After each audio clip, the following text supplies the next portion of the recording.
ಶುಕ ಮಹರ್ಷಿಗಳು ಪರೀಕ್ಷನ್ ಮಹಾರಾಜನಿಗೆ ಬಿಂಬರೂಪಿ ಪರಮಾತ್ಮನ ಸ್ತೋತ್ರ ಮಾಡಿ ಆಮೇಲೆ ಭಾಗವತವನ್ನು ಹೇಳಲಿಕ್ಕೆ ಪ್ರಾರಂಭಿಸಿದರು. ಜನ್ಮಾದ್ಯಸ್ಯಯತಃ ಅಂತ ಭಗವಂತನ ಮುಖ್ಯ ಲಕ್ಷಣ, ಅದನ್ನೇ ಮಂಗಳ ಶ್ಲೋಕದಲ್ಲಿಯೂ ಕೂಡ ಹೇಳಿದ್ದಾರೆ. ಭಗವಂತ ಸಕಲ ಜಗಜ್ಜನ್ಮಾದಿ ಕಾರಣನಾಗಿದ್ದಾನೆ, ಸಕಲ ಜಗತ್ತನ್ನು ಸೃಷ್ಟಿ ಮಾಡಿದ್ದಾನೆ, ಇದೇ ಅವನ ಮುಖ್ಯ ಲಕ್ಷಣ. ಆ ಸೃಷ್ಟಿ ಹೇಗೆ ಮಾಡಿದ ಅಂತನ್ನೋದನ್ನು ಶುಕ ಮಹರ್ಷಿಗಳು ವಿವರಿಸ್ತಾ ಇದ್ದಾರೆ. ಪ್ರಳಯ ಕಾಲದಲ್ಲಿ ಭಗವಂತ ಯೋಗನಿದ್ರೆಯಲ್ಲಿರ್ತಾನೆ. ಚತುರ್ಮುಖ ಬ್ರಹ್ಮದೇವರ ಮಾನದಿಂದ 87 ವರ್ಷ ಭಗವಂತ ಸುಮ್ಮನೆ ಇರ್ತಾನೆ. ಸ್ಥಿತಿಕಾಲ ಬ್ರಹ್ಮದೇವರ 100 ವರ್ಷ, ಪ್ರಳಯ ಕಾಲವು ಬ್ರಹ್ಮದೇವರ 100 ವರ್ಷ. ಪ್ರಳಯ ಕಾಲದ 100 ವರ್ಷದಲ್ಲಿ 87 ವರ್ಷ ಯೋಗನಿದ್ರೆಯಲ್ಲಿರ್ತಾನೆ. ಅಂದರೆ ಕಣ್ಣು ಮುಚ್ಚಿರ್ತಾನೆ, ಇಂದ್ರಿಯ ಜಾಗರೂಕವಾಗೇ ಇರ್ತದೆ. ಕಣ್ಣು ಮುಚ್ಚಿ ಕೆಲವರು ಸುಮ್ಮನೆ ಮಲಗಿರ್ತಾರೆ. ಹಾಗೆ ಭಗವಂತ ಏನೂ ಕೆಲಸ ಇರೋದಿಲ್ಲ. ಆವಾಗ ಎಲ್ಲ ಜೀವರನ್ನು ಉದರದಲ್ಲಿಟ್ಟುಕೊಂಡು ಆ ಜೀವರ ರಕ್ಷಣೆ, ಅವರ ಸೃಷ್ಟಿ ಇದು ಯಾವುದೂ ಇರೋದಿಲ್ಲ. ಆದ್ದರಿಂದ ಯೋಗನಿದ್ರೆಯಲ್ಲಿ ಕಣ್ಣು ಮುಚ್ಚಿಕೊಂಡು ಸುಮ್ಮನೆ ಇರ್ತಾನೆ. ಆ ಯೋಗನಿದ್ರಾ ಸಮಯವೇ 87 ವರ್ಷ ಆಗ್ತದೆ. ಆಮೇಲೆ ಲಕ್ಷ್ಮೀದೇವಿ, ದುರ್ಗಾ ರೂಪದ ಲಕ್ಷ್ಮೀದೇವಿ ಭಗವಂತನನ್ನು ವೇದ ಮಂತ್ರಗಳಿಂದ ಸ್ತೋತ್ರ ಮಾಡಿ ಎಬ್ಬಿಸ್ತಾಳೆ. ಆಮೇಲೆ ಪರಮಾತ್ಮ 12 ವರ್ಷ ಸೃಷ್ಟಿ ಮಾಡ್ತಾನೆ. ಸೃಷ್ಟಿ ಪ್ರಕ್ರಿಯೆ ನಡೆಯೋದು 12 ವರ್ಷ. ಆಮೇಲೆ 100 ವರ್ಷ ಸ್ಥಿತಿಕಾಲ.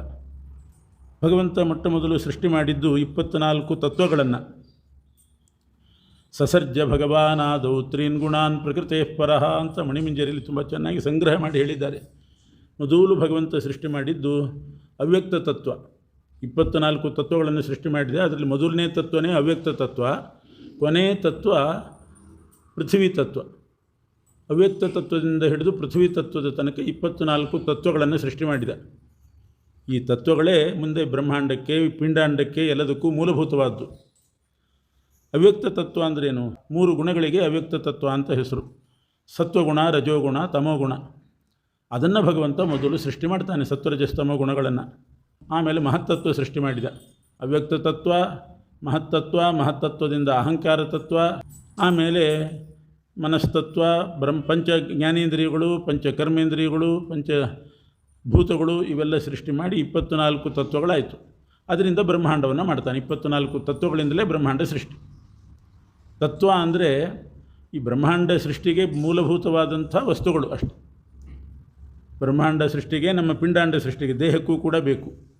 ಅದೇ 24 ತತ್ವಗಳಿಂದಲೇ ದೇಹ ತಯಾರಾದದ್ದು. 24 ತತ್ವಗಳಿಂದಲೇ ಬ್ರಹ್ಮಾಂಡ ತಯಾರಾಯಿತು. ಬ್ರಹ್ಮಾಂಡದಲ್ಲಿ ಬಹಳ ಸ್ಥೂಲ ರೂಪದಲ್ಲಿದೆ, ಸ್ವಲ್ಪ ಸೂಕ್ಷ್ಮ ರೂಪದಲ್ಲಿ ಅದೇ 24 ತತ್ವ ನಮ್ಮ ದೇಹದಲ್ಲಿಯೂ ಇದೆ. ತತ್ವಗಳನ್ನು ಸೃಷ್ಟಿ ಮಾಡಿದ ಪರಮಾತ್ಮ ಆ ತತ್ವಗಳಿಗೆ ಅಭಿಮಾನಿ ದೇವತೆಗಳನ್ನು ಸೃಷ್ಟಿ ಮಾಡ್ತಾನೆ. ಸೃಷ್ಟಿ ಮಾಡೋದಂದರೆ ದೇವತೆಗಳಲ್ಲಿ ನಿತ್ಯರೇ ಒಂದೊಂದು ತತ್ವ ನೀವು ನೋಡಿಕೊಳ್ಳ್ರಿ ಅಂತ ಅವರಿಗೆ ಜವಾಬ್ದಾರಿ ಕೊಟ್ಟು, ಅವ್ಯಕ್ತ ತತ್ವಕ್ಕೆ ಅಭಿಮಾನಿ ಲಕ್ಷ್ಮೀದೇವಿ ಅಂತ ಮಾಡಿದೆ. ಅವ್ಯಕ್ತ ತತ್ವ ಅಂದರೆ 3 ಗುಣ: ಸತ್ವಗುಣ, ರಜೋಗುಣ, ತಮೋಗುಣ. ಸತ್ವಗುಣಕ್ಕೆ ಶ್ರೀದೇವಿ, ರಜೋಗುಣಕ್ಕೆ ಭೂದೇವಿ, ತಮೋಗುಣಕ್ಕೆ ದುರ್ಗಾದೇವಿ. ಹೀಗೆ ಶ್ರೀಭೂ ದುರ್ಗಾ ಈ 3 ರೂಪದ ಲಕ್ಷ್ಮೀದೇವಿ ಸತ್ವರಜಸ್ತಮ ಗುಣಗಳಿಗೆ ಅಭಿಮಾನಿಯಾದ್ದು. ಆಮೇಲೆ ಮಹತ್ತತ್ವ ಸೃಷ್ಟಿ ಮಾಡಿದ. ಈ ಸತ್ವರಜಸ್ತಮ ಗುಣಗಳೇ ಎಲ್ಲದಕ್ಕೂ ಮೂಲ. ಸತ್ವ, ರಜಸ್ಸು, ತಮಸ್ಸು. ಸತ್ವಗುಣ ಮನುಷ್ಯನನ್ನು ಸ್ವಲ್ಪ ಪರಮಾತ್ಮನ ಕಡೆ ಅಭಿಮುಖವನ್ನಾಗಿ ಮಾಡತಕ್ಕಂಥದ್ದು. ತಮೋಗುಣ ಭಗವಂತನಿಗೆ ಪೂರ್ತಿ ಬೆನ್ನು ಹಾಕಿಸೇ ನಡೆಸ್ತದೆ. ರಜೋಗುಣ ಮಿಶ್ರ, ಅದು ಸ್ವಲ್ಪ ಒಂದು ಸಲ ಹೀಗೆ ಒಂದು ಸಲ ಹಾಗೆ. ಇದು ಸತ್ವರಜಸ್ತಮ ಗುಣಗಳು. ಶ್ರೀಭೂ ದುರ್ಗಾದೇವಿಯರ ಉಪಾಸನೆಯಿಂದ ಅವರ ಅಭಿಮಾನಿಗಳು, ಅವರಲ್ಲಿ ಕೇಶವನಾಮಕನಾದಂಥ ಪರಮಾತ್ಮ ಇದ್ದಾನೆ. ಹೀಗೆ ಶ್ರೀಭೂ ದುರ್ಗಾರಮಣನಾದ ಕೇಶವನ ಉಪಾಸನೆಯಿಂದ ನಾವು ಆ ಸತ್ವರಜಸ್ತಮ ಗುಣಗಳ ಪ್ರಭಾವ ಕಡಿಮೆ ಮಾಡಿಕೊಳ್ಬೋದು. ಸತ್ವಗುಣ ಅಭಿವೃದ್ಧಿ ಆಗಬೇಕು ಸಾಧನೆಗೋಸ್ಕರ, ಅದನ್ನು ಜಾಸ್ತಿ ಮಾಡಿಕೊಳ್ಬೇಕು. ಶ್ರೀದೇವಿ ಉಪಾಸನೆಯಿಂದ ಸತ್ವಗುಣ ಜಾಸ್ತಿ ಆಗ್ತದೆ. ಅದಕ್ಕೆ ಶ್ರೀ ಸೂಕ್ತ ಅಂತ ಯಾವಾಗಲೂ ಪಠನೆ ಮಾಡ್ತಾರೆ. ಪ್ರತಿನಿತ್ಯ ಶ್ರೀ ಸೂಕ್ತ ಪಠನೆ ಉಂಟು. ಪಂಚಸೂಕ್ತಗಳಲ್ಲಿ ಹಿರಣ್ಯವರ್ಣಾಂ ಹರಿಣೀಂ ಸುವರ್ಣರಜತಸ್ರಜಾಂ, ಇದು ಶ್ರೀ ಸೂಕ್ತ, ಸತ್ವಗುಣ ಅಭಿವೃದ್ಧಿ ಮಾಡುವಂಥದ್ದು. ಇನ್ನು ರಜೋಗುಣ ಮತ್ತು ತಮೋಗುಣಗಳು ಕಡಿಮೆ ಆಗಬೇಕು ದೇಹದಲ್ಲಿ. ಅದಕ್ಕೆ ಭೂದೇವಿ ಮತ್ತು ದುರ್ಗಾದೇವಿ ಉಪಾಸನೆ ಮಾಡಬೇಕು. ಭೂದೇವಿ ಉಪಾಸನೆಯಿಂದ ರಜೋಗುಣ ಪ್ರಭಾವ ಕಡಿಮೆ ಆಗ್ತದೆ. ದುರ್ಗಾದೇವಿಯ ಉಪಾಸನೆ ಮಾಡಿದರೂ ತಮೋಗುಣ ಕಡಿಮೆ ಆಗ್ತದೆ. ಹೀಗೆ ಶ್ರೀಭೂ ದುರ್ಗಾದೇವಿಯರು ಅಭಿಮಾನಿಗಳು, ಅವರಲ್ಲಿ ಕೇಶವ ನಾಮಕ ಪರಮಾತ್ಮ. ಭಗವಂತನಿಗೂ 24 ರೂಪ ಇದೆ. ಸಂಧ್ಯಾವಂದನಾದಿಗಳಲ್ಲಿ ಆಚಮನ ಮಾಡುವಾಗ 24 ನಾಮಗಳನ್ನು ಕೀರ್ತನೆ ಮಾಡ್ತೇವೆ. ಕೇಶವನಿಂದ ಹಿಡಿದು ಹರಯೇ ನಮಃ, ಶ್ರೀಕೃಷ್ಣಾಯ ನಮಃ ಅಲ್ಲಿವರೆಗೆ. ಈ ಕೇಶವ ಅಲ್ಲಿಂದ ಕೃಷ್ಣ ತನಕ ಇರುವ 24 ನಾಮಗಳೇ, ಆ ರೂಪಗಳೇ 24 ತತ್ವಾಭಿಮಾನಿ ದೇವತೆಗಳಲ್ಲಿರೋದು. ಲಕ್ಷ್ಮಿಯಿಂದ ಹಿಡಿದು ಧರಾದೇವಿಯ ತನಕ ತತ್ವಾಭಿಮಾನಿ ದೇವತೆಗಳು. ಪೃಥ್ವಿ ತತ್ವಕ್ಕೆ ಧರಾದೇವಿ, ಅವರು ತತ್ವಾಭಿಮಾನಿ ದೇವತೆಗಳು. ಅವರೊಳಗೆ ನಿಯಾಮಕನಾಗಿ ಪರಮಾತ್ಮ ಇರ್ತಾನೆ. ಭಗವಂತ ಬರೀ ನಿಯಾಮಕ, ಇವರೆಲ್ಲ ಅಭಿಮಾನಿಗಳು. ಇನ್ನೊಬ್ಬರ ಅಧೀನದಲ್ಲಿದ್ದು ಆ ತತ್ವದ ಕೆಲಸ ಮಾಡುವವರು. ಪರಮಾತ್ಮ ಯಾರ ಅಧೀನದಲ್ಲಿಯೂ ಇಲ್ಲ, ಆದ್ದರಿಂದ ಅವನು ಬರೀ ನಿಯಾಮಕ. ಹೀಗೆ ಭಗವಂತ 24 ತತ್ವಗಳನ್ನು ಆರಂಭದಲ್ಲಿ ಸೃಷ್ಟಿ ಮಾಡಿ ತತ್ವಾಭಿಮಾನಿ ದೇವತೆಗಳನ್ನು ಸೃಷ್ಟಿ ಮಾಡಿದ. ಮಹತ್ತತ್ವದ ಅಭಿಮಾನವನ್ನು ಬ್ರಹ್ಮದೇವರಿಗೆ ಕೊಟ್ಟ. ಬ್ರಹ್ಮವಾಯುಗಳು ಮಹತ್ತತ್ವಕ್ಕೆ ಅಭಿಮಾನಿಗಳು. ಸತ್ವರಜಸ್ತಮ ಗುಣಗಳು ಸಾತ್ವಿಕ ರಾಜಸ ತಾಮಸ ಕಾರ್ಯ ಮಾಡಿಸ್ತವೆ. ದೇಹದಲ್ಲಿರುವ ಮಹತ್ತತ್ವ ಮನುಷ್ಯನಿಗೆ ಮಹತ್ವವನ್ನು ತಂದುಕೊಡ್ತದೆ. ಮಹತ್ತತ್ವ ಇದ್ದೇ ಇರ್ತದೆ ಪ್ರತಿಯೊಬ್ಬರ ದೇಹದಲ್ಲಿ, ಯಾವುದೋ ವಿಷಯದಲ್ಲಿ ಅವರಿಗೆ ಮಹತ್ವ ಇರ್ತದೆ. ಬ್ರಹ್ಮದೇವರಿಗಂತೂ ಮಹತ್ತತ್ವವೇ ಶರೀರ. ಸೃಷ್ಟವಾನ್ ಬ್ರಹ್ಮಣಸ್ತನುಂ ಅಂತಾರೆ. ಬ್ರಹ್ಮದೇವರ ಶರೀರವೇ ಮಹತ್ತತ್ವ. ಆದ್ದರಿಂದ ಅವರು ಜೀವೋತ್ತಮರಾಗಿದ್ದಾರೆ, ವಾಯುದೇವರು ಜೀವೋತ್ತಮರಾಗಿದ್ದಾರೆ. ಉಳಿದವರಲ್ಲಿ ಸ್ವಲ್ಪ ಮಹತ್ತತ್ವ ಇರ್ತದೆ, ಅಭಿವೃದ್ಧಿ ಆಗ್ತದೆ. ಅದು ವಾಯುದೇವರ ಸ್ತುತಿಯಿಂದ ಆಗ್ತದೆ. ಯಾಕೆ? ಮಹತ್ತತ್ವಕ್ಕೆ ಅವರ ಅಭಿಮಾನಿಗಳು. ಆದ್ದರಿಂದಲೇ ವಾಯುಸ್ತುತಿ ಪಾರಾಯಣ ನಿಯತವಾಗಿ ಮಾಡೋದುಂಟು. ಕೊನೆ ಪಕ್ಷ ಲಘುವಾಯುಸ್ತುತಿ ಆದರೂ ಪವಮಾನ ಹೋಮ ಇವೆಲ್ಲ ಮಹತ್ವವನ್ನು ತಂದುಕೊಡ್ತಕ್ಕಂಥದ್ದು ಮನುಷ್ಯನಿಗೆ. ಮಹತ್ತತ್ವಕ್ಕೆ ಅವರ ಅಭಿಮಾನಿಗಳು. ಅಹಂಕಾರ ತತ್ವಕ್ಕೆ ನಮ್ಮ ದುರಹಂಕಾರ ಹೋಗಬೇಕು. ನಾನು ಪರಮಾತ್ಮನ ದಾಸ ಅನ್ನುವಂಥ ಎಚ್ಚರಿಕೆ ಬೇಕು. ಇದೆಲ್ಲ ಕೊಡ್ತಕ್ಕಂಥವರು ರುದ್ರದೇವರು. ಅವರು ಅಹಂಕಾರ ತತ್ವಕ್ಕೆ ಅಭಿಮಾನಿಗಳು. ದುರಹಂಕಾರವನ್ನು ಭೇದಿಸ್ತಾರೆ. ಅಹಮಾತ್ಮನಃ ಅಂದರೆ ಅಹಂಕಾರ ತತ್ವಾಭಿಮಾನಿಯಾದ ರುದ್ರದೇವರ 8 ರೂಪಗಳನ್ನು ನಾನು ಭಜಿಸ್ತೇನೆ. ಯಾಕೆ ಅಂದರೆ ಅಹಂಭಿದೆ, ದುರಹಂಕಾರ ಹೋಗಬೇಕು. ನಾನು ಈಶಾ ಅನ್ನುವಂಥ, ನಾನು ಸ್ವತಂತ್ರ ಅನ್ನುವಂಥ ಈ ಅಭಿಮಾನ ಹೋಗಬೇಕು. ಅಹಂ ದಾಸ, ನಾನು ಪರಮಾತ್ಮನ ದಾಸ ಅನ್ನೋ ಎಚ್ಚರಿಕೆ ಬೇಕು. ಅದು ರುದ್ರದೇವರಿಂದ ಬರೋದು. 8 ರೂಪದ ರುದ್ರದೇವರನ್ನು ಸ್ತೋತ್ರ ಮಾಡಬೇಕು ಅಂತ ಹೇಳ್ತಾರೆ. ರಸ, ಘನರಸ, ನೀರು, ಭೂಮಿ. ರಸ ಅಂದರೆ ಭೂಮಿ, ಘನರಸ ನೀರು, ರಸ ಘನರಸ ಅನಲ ಬೆಂಕಿ, ಗಾಳಿ, ಆಕಾಶ, ಪಂಚಭೂತಗಳು. ರಸ ಘನರಸ ಅನಲ ನಿಲ ವಿಭಸ್ವದ್ವಿಧು ಕಾಲನಿಯಾಮಕರಾದ ಸೂರ್ಯಚಂದ್ರರು, ಸಾಧಕನಾಗಿರ್ತಕ್ಕಂಥ ಒಬ್ಬ ಪುರುಷ. ಇಷ್ಟು ಕಡೆ ರುದ್ರದೇವರು ನಿಂತು ಈ ಪಂಚಭೂತಗಳ ಕಾರ್ಯ ಸಾಧನೆ ಮಾಡಿಸೋದು ಇದೆಲ್ಲ ಮಾಡ್ತಾ ಇರ್ತಾರೆ. ಸೂರ್ಯಚಂದ್ರರಲ್ಲಿಯೂ ಇದ್ದಾರೆ. ಈ 8 ರೂಪಗಳು ಪ್ರತಿನಿತ್ಯ ಚಿಂತನೆ ಮಾಡಬೇಕು. ಅದು ಅಹಂಕಾರ ಕಡಿಮೆ ಆಗ್ತದೆ. ಅಹಂಕಾರ ಅಂತಂದರೆ ಈ ದರ್ಪ, ಅದಕ್ಕಿಂತಲೂ ಹೆಚ್ಚು ನಮ್ಮ ಇತಿಮಿತಿ ನಮಗೆ ಗೊತ್ತಾಗಬೇಕು. ಇದು ಅಹಂಕಾರ ತತ್ವ. ಹಾಗೆ ಬುದ್ಧಿ ತತ್ವಕ್ಕೆ, ಪಂಚಜ್ಞಾನೇಂದ್ರಿಯಗಳಿಗೆ ಎಲ್ಲದಕ್ಕೂ ಅಭಿಮಾನಿ ದೇವತೆಗಳನ್ನು ಪರಮಾತ್ಮ ಸೃಷ್ಟಿ ಮಾಡಿದ. ತಾನು 24 ರೂಪದಿಂದ ಆ ತತ್ವಾಭಿಮಾನಿಗಳಲ್ಲಿ ಪ್ರವೇಶ ಮಾಡಿದ. ಇದು ಆರಂಭದ ಸೃಷ್ಟಿ. ಹೀಗೆ ಜನ್ಮಾದ್ಯಶಯತಃ ಅಂದರೆ ಎಚ್ಚೆತ್ತು 24 ತತ್ವಗಳ ಸೃಷ್ಟಿ ಆಯಿತು. 24 ರೂಪದಿಂದ ಅದರೊಳಗೆ ಪ್ರವೇಶ ಮಾಡಿದ. ಆದ್ದರಿಂದಲೇ ದಿನ 24 ರೂಪಗಳ ಕೀರ್ತನೆ ಮಾಡಬೇಕು. ಆಚಮ್ಯ ಅಂತ ಆಚಮನ ಮಾಡುವಾಗ 24 ನಾಮ ಹೇಳುವ ಉದ್ದೇಶ, ದೇಹದಲ್ಲಿ ಭಗವಂತ 24 ರೂಪದಿಂದ ಇದ್ದಾನೆ ಅನ್ನೋ ಅನುಸಂಧಾನ. ಗಾಯತ್ರಿ ಮಂತ್ರ ಜಪದ ಉದ್ದೇಶವೂ ಅದೇನೆ. ಗಾಯತ್ರಿಯಲ್ಲಿ ಇರೋದು 24 ಅಕ್ಷರ, 24 ಅಕ್ಷರ ಗಾಯತ್ರಿ, 24 ಅಕ್ಷರ ಇದೆ. ಒಂದು ಸಲ ಗಾಯತ್ರಿ ಮಂತ್ರ ಹೇಳಿದರೆ ಭಗವಂತನ ಕೇಶವಾದಿ 24 ನಾಮಗಳನ್ನು ಕೀರ್ತನೆ ಮಾಡಿದ ಹಾಗಾಯಿತು. ಅದು ವೈದಿಕ ನಾಮ, ವೇದದಲ್ಲಿ ಬರುವುದು. ತತ್ ಸವಿತುರ್ವರೆಣ್ಯಂ ಅಂದರೆ ವೇದದಲ್ಲಿ ಹೇಳಿದಂಥ ಕೇಶವಾದಿ ರೂಪಗಳ ನಾಮ ಅದು. ವೇದಾಧಿಕಾರ ಇಲ್ಲದೇ ಇದ್ದವರು ಅವರು 24 ರೂಪಗಳ ಧ್ಯಾನ ಮಾಡಲೇಬೇಕು. ದೇಹದಲ್ಲೇ ಇರುವ ರೂಪಗಳವು. ಅದಕ್ಕೆ ಈಶನಿನ್ನ ಚರಣ ಭಜನೆ ಆಶೆಯಿಂದ ಮಾಡುವೇನು, ದೋಷರಾಶಿ ನಾಶ ಮಾಡು ಶ್ರೀಶ ಕೇಶವ ಅಂತ ಕೇಶವಾದಿ 24 ನಾಮಗಳ ಮೇಲೆ ಹಾಡು ಮಾಡಿದ್ದಾರೆ. ಇದು ಪರಮಾತ್ಮನ ಸ್ಮರಣೆ ಮಾಡಿ ನಾವು ಕಾರ್ಯ ಮಾಡ್ತಾ ಇದ್ದೀವಿ. ಭಗವಂತ ಈ ತತ್ವಗಳಲ್ಲಿ ಸನ್ನಿಹಿತನಾಗಲಿ ಅಂತ ಪ್ರಾರ್ಥನೆ. ಹೀಗೆ 24 ತತ್ವ ಸೃಷ್ಟಿಯಾಯಿತು. ಅದರಿಂದ ಬ್ರಹ್ಮಾಂಡ ಸೃಷ್ಟಿಯಾಯಿತು. ಆ 24 ತತ್ವಗಳನ್ನೇ ಸೇರಿಸಿ ಬ್ರಹ್ಮಾಂಡ ಸೃಷ್ಟಿ ಮಾಡ್ತಾನೆ ಪರಮಾತ್ಮ. ಬ್ರಹ್ಮಾಂಡದ ಒಳಗಡೆ ಬ್ರಹ್ಮದೇವರನ್ನು ಸೃಷ್ಟಿ ಮಾಡಿದ. ಆ ಬ್ರಹ್ಮದೇವರು 50 ವರ್ಷಗಳ ಕಾಲ ಪ್ರಥಮ ಪರಾರ್ಧ ಪೂರ್ತಿ ನಾಭಿಕಮಲದಲ್ಲಿ ಕೂತು ತಪಸ್ಸು ಮಾಡಿದರು. ದ್ವಿತೀಯ ಪರಾರ್ಧ ಪ್ರಾರಂಭ ಆದಾಗ ಬ್ರಹ್ಮದೇವರೊಳಗೆ ನಿಂತುಕೊಂಡು ಭಗವಂತ ಸೃಷ್ಟಿ ಮಾಡ್ತಾನೆ. ದ್ವಿತೀಯ ಪರಾರ್ಧದಲ್ಲಿ ಸೃಷ್ಟಿ ಮಾಡುವಾಗ ಮೊದಲು ಬ್ರಹ್ಮದೇವರಿಂದ ತಾನು ಒಳಗೆ ಬ್ರಹ್ಮದೇವರಿಂದ ಪ್ರವೇಶ ಮಾಡಿ 5 ವಿಧವಾಗಿರತಕ್ಕಂಥ ಅಜ್ಞಾನ ಸೃಷ್ಟಿ ಮೊದಲು ಮಾಡಿದ ಪರಮಾತ್ಮ. ದ್ವಿತೀಯ ಪರಾರ್ಧ ಸೃಷ್ಟಿ, ಪ್ರಥಮ ಪರಾರ್ಧ ಸೃಷ್ಟಿ ಅದು ಬ್ರಹ್ಮದೇವರ ಮಾನಸ ಯಜ್ಞಕ್ಕೋಸ್ಕರವಾಗಿ ಪರಮಾತ್ಮ ಮಾಡಿದ್ದು. ಈಗೆಲ್ಲ ನಾವಿರೋದು ಬರೀ ದ್ವಿತೀಯ ಪರಾರ್ಧದಲ್ಲಿ. ಆದ್ಯ ಬ್ರಹ್ಮಣ ದ್ವಿತೀಯ ಪರಾರ್ಧೆ ಶ್ರೀ ಶ್ವೇತವರಾಹ ಕಲ್ಪೆ ಅಂತ. ಮೊದಲು 50 ವರ್ಷ ಬ್ರಹ್ಮದೇವರು ಸೃಷ್ಟಿ ಮಾಡಲೇ ಇಲ್ಲ. ನಾಭಿಕಮಲದಲ್ಲಿ ತಪಸ್ಸು ಮಾಡಿದ್ರು ಅಷ್ಟೇ. 50 ವರ್ಷ ತಪಸ್ಸು ಮಾಡಿ ಆಮೇಲೆ ಪರಮಾತ್ಮನನ್ನು ಕಂಡು ಚತುಶ್ಲೋಕಿ ಭಾಗವತ ಉಪದೇಶ ಪಡೆದು ಆಮೇಲೆ ದ್ವಿತೀಯ ಪರಾರ್ಧದಲ್ಲಿ ಸೃಷ್ಟಿ. ಈಗ ನಾವಿರೋದೆಲ್ಲ ದ್ವಿತೀಯ ಪರಾರ್ಧದಲ್ಲಿ. ಇದು ಬ್ರಹ್ಮದೇವರ ಸೂಚನೆ. ಮೊದಲು ತಪಸ್ಸು ಮಾಡಿರಿ, ಆಮೇಲೆ ಸೃಷ್ಟಿ ಮಾಡಿರಿ ಅಂತಾರೆ. 50 ವರ್ಷ ಗೃಹಸ್ಥಾಶ್ರಮ, ಕೊನೆಗೆ ಸೃಷ್ಟಿ. ತಪಸ್ಸು ಮಾಡಿದರು ಬ್ರಹ್ಮದೇವರು, ಆಮೇಲೆ ಸೃಷ್ಟಿ ಪ್ರಾರಂಭ. ಅದು ಮೊದಲನೇ ಸೃಷ್ಟಿ ತಾಮಸ ಜೀವರಿಗೆ ಸಾಧನೆಗೆ ಬೇಕಾದ ಸೃಷ್ಟಿ ಮಾಡಿದರು. ಅಜ್ಞಾನ ಸೃಷ್ಟಿ. ತಾಮಸರಿಗೆ ಬೇಕಾದದ್ದು ಅಂದರೆ ಅವಿದ್ಯ, ಅಜ್ಞಾನ. 5 ವಿಧವಾದ ಅಜ್ಞಾನವನ್ನು ಸೃಷ್ಟಿ ಮಾಡಿದರು. ತಮಸ್ಸು, ಮೋಹ, ಮಹಾಮೋಹ, ತಾಮಿಸ್ರ, ಅಂಧತಾಮಿಸ್ರ ಅಂತ 5 ಅವಿದ್ಯೆ. ಏನು ಹಾಗಂದರೆ 5 ವಿಧ ಅಜ್ಞಾನ ಅಂದರೆ ಏನು? ಏನೇನೂ ಗೊತ್ತಿಲ್ಲದೆ ಇರೋದು ತಮಸ್ಸು. ಪರಮಾತ್ಮನ ಬಗ್ಗೆ ಏನೂ ಗೊತ್ತಿಲ್ಲ, ಎಷ್ಟು ಅವತಾರಗಳು, ದಶಾವತಾರ ಒಂದೂ ಗೊತ್ತಿಲ್ಲ ಅಂತಾದರೆ ಅದು ತಮಸ್ಸು ಅಂತ ಅರ್ಥ. ಮೋಹ ಅಂದರೆ ತಪ್ಪು ತಿಳುವಳಿಕೆ, ವಿಪರೀತ ಜ್ಞಾನ, ತಪ್ಪು ತಿಳುವಳಿಕೆ ಮೋಹ. ತಪ್ಪು ತಿಳಿದದ್ದನ್ನು ಸರಿ ಅಂತ ಆಗ್ರಹ ಮಾಡೋದು ಮಹಾಮೋಹ. ಸರಿಯಾಗಿ ಹೇಳೋರ ಮೇಲೆ ಕೋಪ ಮಾಡಿದರೆ ಅದು ತಾಮಿಸ್ರ. ಸರಿಯಾಗಿ ಯಥಾರ್ಥ ಜ್ಞಾನ ಹೇಳುವವರನ್ನು ಪ್ರಾಣಾಂತಿಕ ದ್ವೇಷ ಮಾಡೋದು ಅಂಧತಾಮಿಸ್ರ. ಇದೇ ತಮಸ್ಸಿಗೆ ಸಾಧನ. ತಮಸ್ಸಿಗೆ ಇದೇ ಸಾಧನ. ಅಜ್ಞಾನ, ವಿಪರೀತ ಜ್ಞಾನ, ವಿಪರೀತ ಜ್ಞಾನದ ಮೇಲೆ ದುರಾಗ್ರಹ, ಯಥಾರ್ಥ ಜ್ಞಾನದ ಮೇಲೆ, ಸಮೀಚೀನ ಜ್ಞಾನದ ಮೇಲೆ ಕೋಪ, ದ್ವೇಷ. ಇದರಿಂದಲೇ ತಮಸ್ಸಾಗೋದು. ಹರಿಸರ್ವೋತ್ತಮ ಅಂತ ಗೊತ್ತಿಲ್ಲದೇ ಇದ್ದರೆ ಅವನು ತಮಸ್ಸಿನಲ್ಲಿ ಬಿದ್ದಿದ್ದಾನೆ ಅಂತ ಅರ್ಥ. ಹರಿಸರ್ವೋತ್ತಮ ಅಲ್ಲ, ಶಿವ ಸರ್ವೋತ್ತಮ ಅಂತ ಹಂಗೆ ತಿಳ್ಕೊಂಡ್ರೆ ಅದು ವಿಪರೀತ ಜ್ಞಾನ, ಮೋಹ. ಇಲ್ಲ ಅದಕ್ಕೆ ವೇದದ ಆಧಾರ ಉಂಟು ಅಂತ ಅದರ ಮೇಲೆ ಆಗ್ರಹ ಮಾಡಲಿಕ್ಕೆ ಹೋದರೆ ಅದು ತಾಮಿಸ್ರ, ಇದು ಮಹಾಮೋಹ.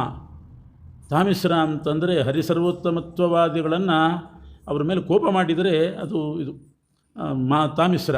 ಅಂಧತಾಮಿಸ್ರ ಅಂದರೆ ಅವರನ್ನು ದ್ವೇಷ ಮಾಡೋದು, ಪ್ರಾಣ ತೆಗೆಯೋ ತನಕ ದ್ವೇಷ ಮಾಡೋದು. ಇದನ್ನೇ ಭಗವಂತ ಮೊದಲು ಚತುರ್ಮುಖ ಬ್ರಹ್ಮದೇವರು ಮೊದಲು ಸೃಷ್ಟಿ ಮಾಡಿದರು. ತಾಮಸ ಜೀವರು ಇದರಿಂದಲೇ ತಮಸ್ಸಿಗೆ ಬೀಳಲಿ ಅಂತ. ದುರ್ಜನರ ಕೆಲಸ ಮೊದಲು ಮುಗಿಸಿಬಿಡ್ಬೇಕಂತ. ಅವ್ರನ್ನ ಕಳಿಸಿಬಿಟ್ಟು ಆಮೇಲೆ ಸಜ್ಜನರು ಶುರು ಮಾಡಬೇಕು. ದುರ್ಜನಂ ಪ್ರಥಮಂ ವಂದೇ ಅಂತ ತಾಮಸ ಜೀವರ ಸಾಧನೆ ಆಯಿತು. ಆಮೇಲೆ ಬ್ರಹ್ಮದೇವರು ಮನಸ್ಸಿನಿಂದ ಪರಮಾತ್ಮನ ಧ್ಯಾನ ಮಾಡಿ ಮನಸ್ಸನ್ನು ಪಾವನಗೊಳಿಸಿಕೊಂಡು ಆ ಪವಿತ್ರವಾದ ಮನಸ್ಸಿನಿಂದ 4 ಜನರನ್ನು ಹುಟ್ಟಿಸಿದರು. ಅವರೇ ಆರಂಭದ ಸನ್ಯಾಸಿಗಳು. ಆ 4 ಮಂದಿ ಸನಾದಿಗಳು ಹುಟ್ಟಿದರು. ಅವರು ಊರ್ಧ್ವರೇತಸ್ಕರಾದರು. ಊರ್ಧ್ವರೇತಸ್ಕರಾಗೋದು ಅಂತಂದರೆ ಅಖಂಡ ಬ್ರಹ್ಮಚರ್ಯದಲ್ಲಿ ಇದ್ಬಿಟ್ರು. ಮೋಕ್ಷ ಸಾಧನೆ ಆಗಬೇಕು ಅಂಥೇಳಿ ಮದುವೆನೇ ಮಾಡ್ಕೊಳ್ಳಿಲ್ಲ, ಗೃಹಸ್ಥಾಶ್ರಮ ಬಿಟ್ಟುಬಿಟ್ರು. ಬ್ರಹ್ಮದೇವರು ಮದುವೆ ಮಾಡಿಕೊಳ್ಳಿ ಅಂದರು. ಬ್ರಹ್ಮದೇವರ ಮಾತನ್ನು ಮೀರಿದರವರು. ಆಗ ಬ್ರಹ್ಮದೇವರು ಕ್ಷಣಕಾಲ ಸಿಟ್ಟು ತೋರಿಸ್ತಾರೆ, ನನ್ನ ಮಾತು ಮೀರಿದರು ಅಂತ. ಸಿಟ್ಟಿನಿಂದ ರುದ್ರದೇವರು ಹುಟ್ಟಿದರು. ಅವರಿಗೆ ಆಜ್ಞೆ ಮಾಡಿದರು. ಅವರಾಯ್ತು ಸೃಷ್ಟಿ ಮಾಡ್ತೇನೆ ಅಂತ ಭೂತಗಳನ್ನು ಸೃಷ್ಟಿ ಮಾಡಿದರು. ಆಗ ಪರಮಾತ್ಮನೇ ಹೇಳಿದ, ಸಾಕು ಮಾಡು ನಿನ್ನ ಸೃಷ್ಟಿ, ಭೂತ ಸೃಷ್ಟಿ, ಇವುಗಳನ್ನೆಲ್ಲ ಕರ್ಕೊಂಡು ಕೈಲಾಸಕ್ಕೆ ಹೋಗಿ ತಪಸ್ಸು ಮಾಡು ಅಂತ ಕಳಿಸಿದ. ಭೂತಗಣಾಧಿಪತಿಗಳಾಗಿ ರುದ್ರದೇವರು ಕೈಲಾಸಕ್ಕೆ ಹೋದರು. ಅಲ್ಲಿ ತಪಸ್ಸು ಮಾಡ್ತಾ ಇದ್ದಾರೆ. ಮುಂದಿನ ಶೇಷ ಪದವಿಗೆ ಬರಬೇಕವರು. ಅವರೇ ಮುಂದೆ ಶೇಷದೇವರಾಗೋದು. ಅದಕ್ಕೆ ಅವರು ತಪಸ್ಸಿಗೆ ಹೋದರು. ಆಮೇಲೆ ಬ್ರಹ್ಮದೇವರು ತಮ್ಮ ಅವಯವಗಳಿಂದ ಪ್ರಜಾಪತಿಗಳನ್ನು ಸೃಷ್ಟಿ ಮಾಡಿದರು. ಮರೀಚಿ, ಅತ್ರಿ, ಅಂಗಿರಸ್, ಪುಲಶ್ಚ, ಪುಲಹ, ಕ್ರತು, ವಸಿಷ್ಠ, ದಕ್ಷ, ನಾರದ ಇವರನ್ನೆಲ್ಲ ಸೃಷ್ಟಿ ಮಾಡಿದರು. ತಮ್ಮ ದೇಹವನ್ನು 2 ಭಾಗ ಮಾಡಿಕೊಂಡು ಮಾನವರನ್ನ ಸೃಷ್ಟಿ ಮಾಡಬೇಕು. ಅದಕ್ಕೆ ಸ್ವಯಂಭೂಮನು ಮತ್ತು ಶತರೂಪ ಅಂತ ಇಬ್ಬರನ್ನು ಸೃಷ್ಟಿ ಮಾಡಿದರು. ಆ ಮನುವಿನಿಂದಲೇ ಶತರೂಪಾದೇವಿಯಲ್ಲಿ ಮಾನವರ ಸೃಷ್ಟಿ ಪ್ರಾರಂಭ ಆಯಿತು. ಮಾನವರು ಹುಟ್ಟಿದ್ದು ಹೀಗೆ. ಶತರೂಪೆಯನ್ನು ಮದುವೆ ಮಾಡಿಕೊಂಡ ಸ್ವಯಂಭೂಮನು ಮಾನವರನ್ನು ಹುಟ್ಟಿಸಬೇಕು. ಮಾನವರನ್ನು ಸೃಷ್ಟಿ ಮಾಡಬೇಕಾದ್ರೆ ಮಾನವರಿಗೆ ಭೂಮಿ ಬೇಕು. ಆವಾಗ ಬ್ರಹ್ಮಾಂಡದ ಮಧ್ಯದಲ್ಲಿರ್ತಕ್ಕಂಥ ಭೂಮಿಯ ಕೆಳಗಿರ್ತಕ್ಕಂಥ ಘನೋದಕ ಸಮುದ್ರ ಅಂತ ಬೃಹತ್ ಸಮುದ್ರ ಅದರಲ್ಲಿ ಮುಳುಗಿತ್ತು. ಎಲ್ಲಿ ಸೃಷ್ಟಿ ಮಾಡಬೇಕು ಮಾನವರನ್ನು? ಆಗ ಬ್ರಹ್ಮದೇವರ ಹತ್ರ ಹೋಗಿ ಕೇಳ್ತಾನೆ ಮನು, ಮಾನವರ ಸೃಷ್ಟಿಗೆ ಭೂಮಿ ಬೇಕು, ಭೂಮಿ ಇಲ್ಲ, ಮುಳುಗಿ ಹೋಗಿದೆ ಅಂತ. ಬ್ರಹ್ಮದೇವರಿಗೂ ಗೊತ್ತಿತ್ತು. ಮನುವು ಕೇಳಿದ. ಆಗ ಬ್ರಹ್ಮದೇವರು ಪರಮಾತ್ಮನ ಧ್ಯಾನ ಮಾಡಿದರು. ಮುಳುಗುವಾಗೆಲ್ಲ ಭಗವಂತನ ಧ್ಯಾನ ಮಾಡಬೇಕು. ಸಂಸಾರ ಸಾಗರದಲ್ಲಿ ಮುಳುಗಿದವರು ಪರಮಾತ್ಮನ ಧ್ಯಾನ ಮಾಡಬೇಕು. ಪರಮಾತ್ಮ ಎತ್ತುತ್ತಾನೆ. ಭೂಮಿ ಮುಳುಗಿದೆ, ಬ್ರಹ್ಮದೇವರು ಧ್ಯಾನ ಮಾಡಿದರು. ವರಾಹ ರೂಪದಿಂದ ಭಗವಂತ ಪ್ರಾದುರ್ಭವಿಸಿದ. ಬ್ರಹ್ಮದೇವರ ಮೂಗಿನ ಹೊಳ್ಳೆಯಿಂದ ವರಾಹ ರೂಪದಿಂದ ಬಂದು ಆ ಭೂಮಿಯನ್ನು ಉದ್ಧಾರ ಮಾಡ್ತಾನೆ.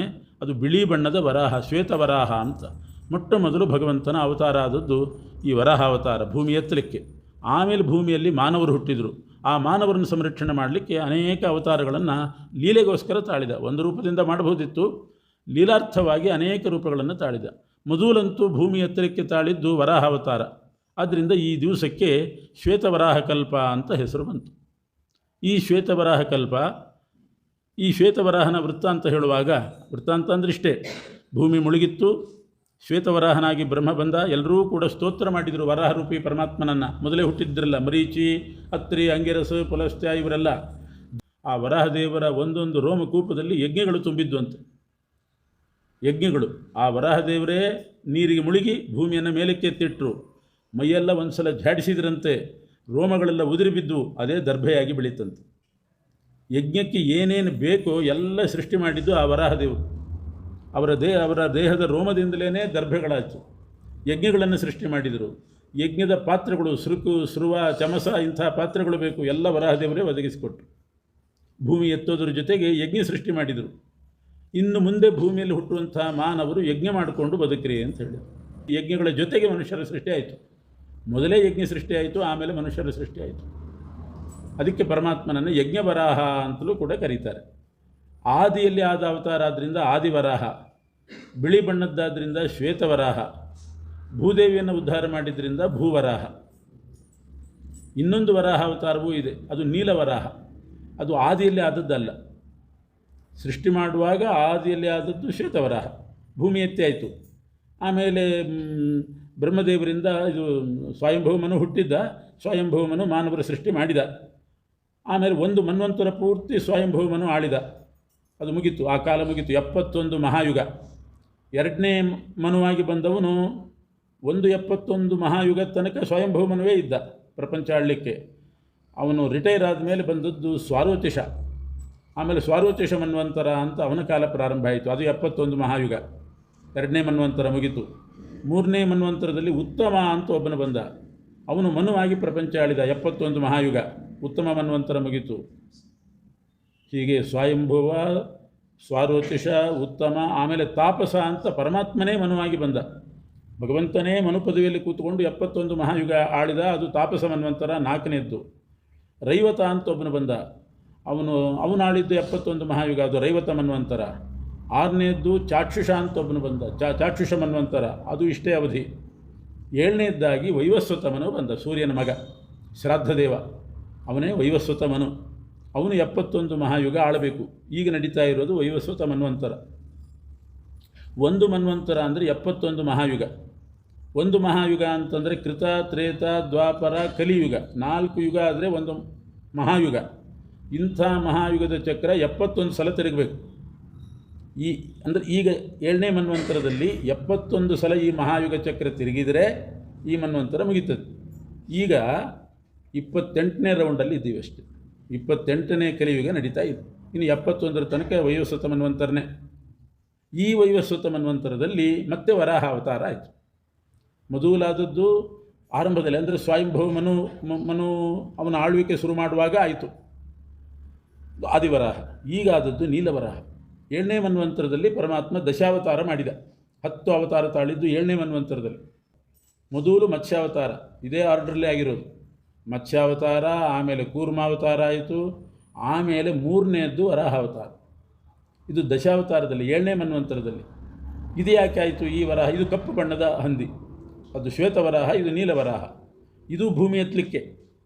ಇಷ್ಟೇ ವ್ಯತ್ಯಾಸ. ಮೊದಲು ಭೂಮಿ ತಾನೇ ಮುಳುಗಿತ್ತು, ಶ್ವೇತವರಾಹ ಎತ್ತಿದ. ಆಗ ಬ್ರಹ್ಮದೇವರ ಮಗ ಒಬ್ಬ ಇದ್ದ, ಹಿರಣ್ಯಾಕ್ಷ ಅಂತ ಬ್ರಹ್ಮದೇವರ ಮಗ ಹುಟ್ಟಿದ್ದ. ಅವನು ಭೂಮಿ ಎತ್ತಬೇಡ ಅಂತ ತಡೆದ. ಅಷ್ಟಕ್ಕೆ ಯುದ್ಧ ಆಯಿತು. ಆ ಯುದ್ಧದಲ್ಲಿ ಶ್ವೇತವರಾಹ ಬ್ರಹ್ಮದೇವರ ಮಗ ಹಿರಣ್ಯಾಕ್ಷನನ್ನು ಕೊಂದು, ಮುಖದಿಂದ ಕೋರೆಹಲ್ಲಿನಿಂದ ತಿವಿದು ಕೊಂದದ್ದು. ಆಮೇಲೆ 7ನೇ ಮನ್ವಂತರದಲ್ಲಿ ಮತ್ತೆ ನೀಲವರಾಹ ಆಯಿತು. ಯಾಕೆ ಅಂದರೆ ಅದು ಭೂಮಿ ಮುಳುಗಿತು. ಮುಳುಗಿದ್ದಲ್ಲ, ಹಿರಣ್ಯಾಕ್ಷ ಮುಳುಗಿಸಿದ. ಅಲ್ಲಿ ಒಬ್ಬ ಹಿರಣ್ಯಾಕ್ಷ ಇದ್ದ, ಮಧೂಲು, ಶ್ವೇತವರಾಹ ಅವತಾರ ಕಾಲದಲ್ಲಿ. ಅವನು ಆದಿಹಿರಣ್ಯಾಕ್ಷ. ಅದು ಆದಿವರಾಹ ಕೊಂದದ್ದು ಆದಿಹಿರಣ್ಯಾಕ್ಷನನ್ನು. ಆ ಆದಿಹಿರಣ್ಯಾಕ್ಷನ ಆವೇಶವುಳ್ಳವನು ಮತ್ತೊಬ್ಬ ಅದೇ ಹೆಸರಿನ ಹಿರಣ್ಯಾಕ್ಷ ಹುಟ್ಟಿದ. ಕಶ್ಯಪ ಋಷಿಗಳಿಗೆ ದಿತಿದೇವಿಯಲ್ಲಿ ಹುಟ್ಟಿದವನವನು 7ನೇ ಮನ್ವಂತರದಲ್ಲಿ. ಕಶ್ಯಪ ಋಷಿಗಳು ಅನೇಕ ಮಂದಿನ ಮದುವೆ ಮಾಡ್ಕೊಳ್ತಾರೆ. ಅದಿತಿ, ದಿತಿ, ಧನು, ಕಾಷ್ಠ, ಅರಿಷ್ಟ. ಅದರಲ್ಲಿ ದಿತಿದೇವಿಯಲ್ಲಿ ಇಬ್ಬರು ಮಕ್ಕಳು ಹುಟ್ಟಿದರು, ಹಿರಣ್ಯಕಶಿಪು, ಹಿರಣ್ಯಾಕ್ಷ. ಈ ಹಿರಣ್ಯಾಕ್ಷನಲ್ಲಿ ಆ ಹಿರಣ್ಯಾಕ್ಷನ ಆವೇಶ ಆಯಿತು. ಆವೇಶ ಆಗಿ ಈ ಹಿರಣ್ಯಾಕ್ಷ, ಇವನು ದಿತಿದೇವಿಯ ಮಗ ಹಿರಣ್ಯಾಕ್ಷ, ದೈತ್ಯ ಹಿರಣ್ಯಾಕ್ಷ, ಭೂಮಿಯನ್ನು ಬಲಾತ್ಕಾರ ಮಾಡಿ ಮುಳುಗಿಸಿದ. ಆವಾಗಲೂ ಮುಳುಗಿತ್ತು. ಎತ್ತಬೇಡ ಅಂತ ತಡೆದವನು ಹಿರಣ್ಯಾಕ್ಷ, ಆದರೆ ವರಾಹದೇವರು ಎತ್ತಿಬಿಟ್ರು. ಆ ಸಿಟ್ಟಿನಿಂದ ಅದೇ ಹಿರಣ್ಯಾಕ್ಷ ಇವನಲ್ಲಿ ಆವಿಷ್ಟನಾಗಿ ಮುಳುಗಿಸಿಬಿಟ್ಟ. ಮತ್ತೆ ಪರಮಾತ್ಮ ನೀಲವರಾಹನಾಗಿ ಬಂದು ಈ ದೈತ್ಯ ಹಿರಣ್ಯಾಕ್ಷನನ್ನು ಕೊಂದು ಭೂಮಿಯನ್ನು ಎತ್ತಿದ.